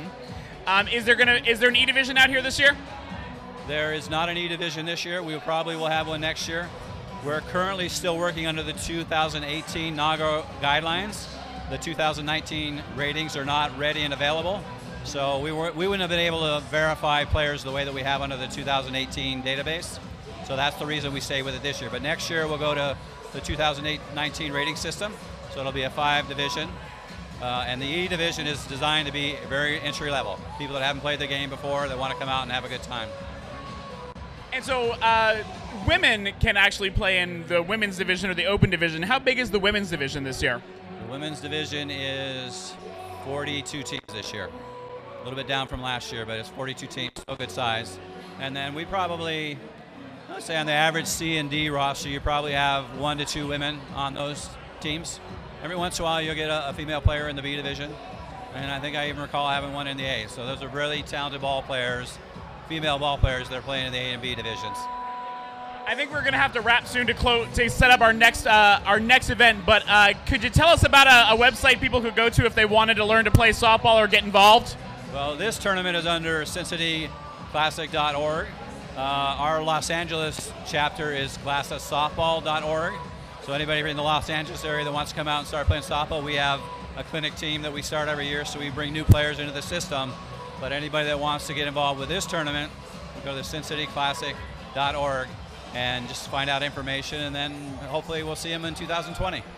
All right, thank you again. This was Rick Moss, and we've been talking about softball here at the Sin City Classic. We're going to be signing off to get a few more things ready, and then we will be back to you on the Cloud Sports Network. Thank you, Rick.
Welcome back to the Cloud Sports Network. My name is Joel Tremblay, and we are here to close out this first night at the Sin City Classic with a little bit of unusual fun for you. We have a dating game going on that is to help us understand a little bit better one of our sponsors at the Sin City Classic, and that is Chappy. Chappy is the gay dating app by Bumble, and it has a few different features than what you might be used to in a gay dating app. And so we're going to start this dating game here with our eligible bachelor, Jake. Jake is from LA. And Jake, why don't you tell us a little bit about yourself? Hey, thanks. My name is Jake Bowers, like you said. I live in Los Angeles, and I'm in the finance industry. I like to play a lot of sports, so I play softball. I'm a pitcher. And I do, hiking, a lot of travel, family. So I think probably what people took away from that is that you're a pitcher. Okay, but that's good. We're going to start there, and I am going to go over. We have three, behind this screen, we have three eligible bachelors, and I'm going to ask them some questions. We want you to listen in and see what answers you like, what answers you don't, and after we talk to them for a little while, I'm going to come back and see what you think and who you might want to spend a little more time with, okay? Right on. Thank you. All right, here we go. We're going to go over, and we are going to meet the bachelors. So welcome, guys. My name's Joel. I'm going to ask you some questions, okay? But before we get into that, I just want to give you a little chance to say a little bit about yourself. So, bachelor number one. Hi. I'm Jesus. I play flag football, Latin, 5'9". I'm a nurse. Thank you. Flag football. So this is a sports event at the Classic, so we have a flag football player, bachelor number two. I'm Patrick. I'm from Phoenix. I'm 28 years old. I also play flag football with Jesus, and I'm here to party. All right, good representation from football and from partying. And bachelor number three. Hi, my name is Marcus. Also a flag football player, and I work in mental health. All right, well, thank you for being part of this, gentlemen. We're going to get into the questioning here so that Jake can learn a little more about you. All right, first question here for bachelor number one. If your ex had written your Chappy profile, how would it describe you? He would say, easy going. Very important. Those are together, those two words. Easy going, not easy. A lot of fun. Yeah, just down to earth. All right, down to earth. Bachelor number two, same question for you. They would say something along the lines of, he's a hilarious narcissist who exemplifies what a Scorpio means, even if you don't believe in astrology. A Scorpio, even if you don't believe in astrology. Okay, I'm going to have to check in on, well, you know what? Tell us what that means. I got to know now. Well, Scorpios are heavy grudge holders. They're great in bed, and they're assholes. But I am all three of those things. Ask any of my exes. However, I don't believe in it. I don't think the stars have any effect on anything happening here. But my exes often believe in that shit because they're crazy. But so am I. All right. All right. We learned about you, bachelor number two, and we learned about Scorpios for everybody out there. All right, bachelor number three, you get a little bit different. If you were to change your Chappy screen name to really try to get some attention, what would you change it to? I mean, I just like to be simple and keep it with my name, just so I can introduce myself from the beginning and, you know, be upfront with everyone. Well, being upfront with everyone is part of what Chappy's about. One of the things Chappy does is want to have screenshots, and you can kind of look at people and decide, you can set your own tone as to how much you want in terms of maybe Mr. Tonight or Mr. For a Long Time or Mr. Right. All right. Bachelor number one, we have the same question for you. If you were going to change your Chappy screen name, what would it be? Daddy issues. Daddy issues. Daddy issues. All right, again, we got to know a little more about that one. Oh, you want me to go to my, but exactly what it says. Hold on. All right, I guess, yeah, all right. Crying can get you out of a question. That's probably about the only way. We're going back to bachelor number two now. So what is the background on your Chappy profile picture? The gym, the beach, or a bathroom? Neither. None of those. Why would you? No, I don't go to the gym, obviously. The beach, I hate the beach. I don't do sand or water. I almost drowned when I was 6, so no. And the bathroom, I do go to the bathroom, but I don't take selfies in the bathroom. For me, it would be probably a stage, because I do stand-up comedy, or a football field, because I play flag football, or a Sedona, or the background, because I like to hike. So if you want to rephrase the question to fit me. All right, so what would your background be, as none of our 3 options suited you, which is okay, because you want to dial that to Chappie however you want to dial it. We'll say a stage. On stage, yeah. I'm feeling even more foolish holding the microphone next to a stand-up comedian. But okay. And now we're coming around to Bachelor number 3, and the same question as the Bachelor number 2. I'm not going to give the options. Why don't you just tell me what the background would be on your Chappie picture? It would be the gym for sure. They are the gym. They are the gym? They are the gym. And what would you be lifting, pressing, or otherwise in your selfie? I'm doing dumbbell curls. Curls for the boys. Okay. And now we're back. We're coming back to you, Bachelor number 2. I know, we're kind of mixing it up here. So what sports emojis would you use in your Chappie profile to let people know what sports you play? Just the trophy, so that they know that I'm a winner. And the gold medal. The gold medal is also a sports trophy. What is your gold medal for? Winning. Okay. Digging deeper has not been good, so I'm going to leave that one alone. I don't think I want to know what you won. I don't think Jake needs to know that over there behind the curtain. All right. And Bachelor number 1, let's say that you see Jake's profile on Chappie and you really want to talk to him. What's your best opening line? Best opening line. Hola, mi nombre es Jesús. ¿Cómo estás? Ven aquí. And that can be a great opening line on Chappie, because people who are looking to talk a little bit more before they get into something heavy, that's Chappie, and you can dial it the way that you want to on Chappie. All right, I think we have finished the questions now, and I'm going to go back over to... we do have a little more time for a bonus round here.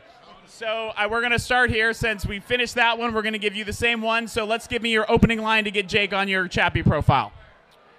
Probably the same as Jesus's. I would Google Translate. That's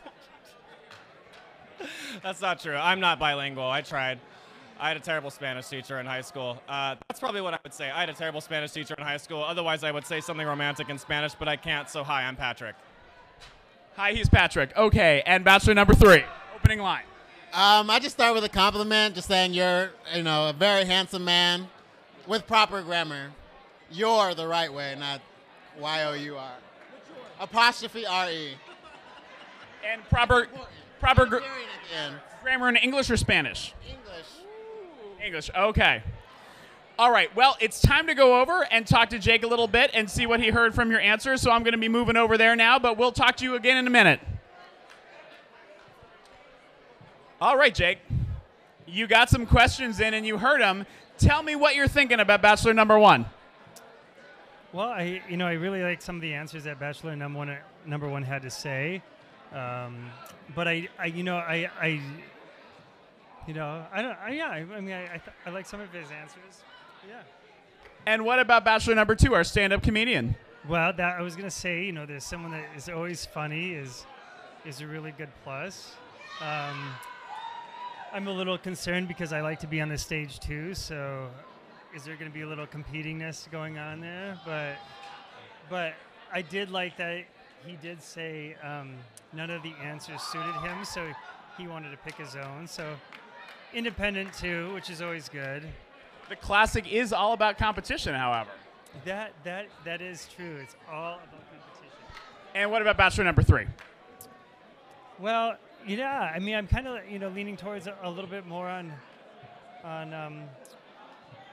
well, no, he had some really good answers that were intriguing, I think, and I don't know, I'm a little iffy on all 3. Yeah. Well, it is time to make a decision. So, with a drum roll in your head, because I don't have one to give you, which of our bachelors would you like to spend a little more time with? Is it Bachelor number 1, Bachelor number 2 or Bachelor number 3? Well, I wish I could hear the crowd telling me what to do. Well, I think that, yeah, competition might not be good, so I'm going to say maybe no to the comedian. Okay. And I'm thinking between 1 and 3, yeah, I'll go with 3. All right, he's chosen Bachelor number 3. Before we bring him out here, we want you to meet some of our other bachelors. So stay right here. And Bachelor number 2, could you come over and meet Jake?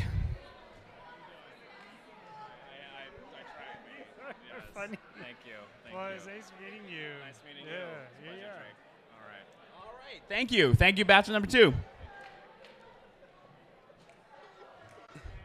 And Bachelor number 1, could you come please meet Jake?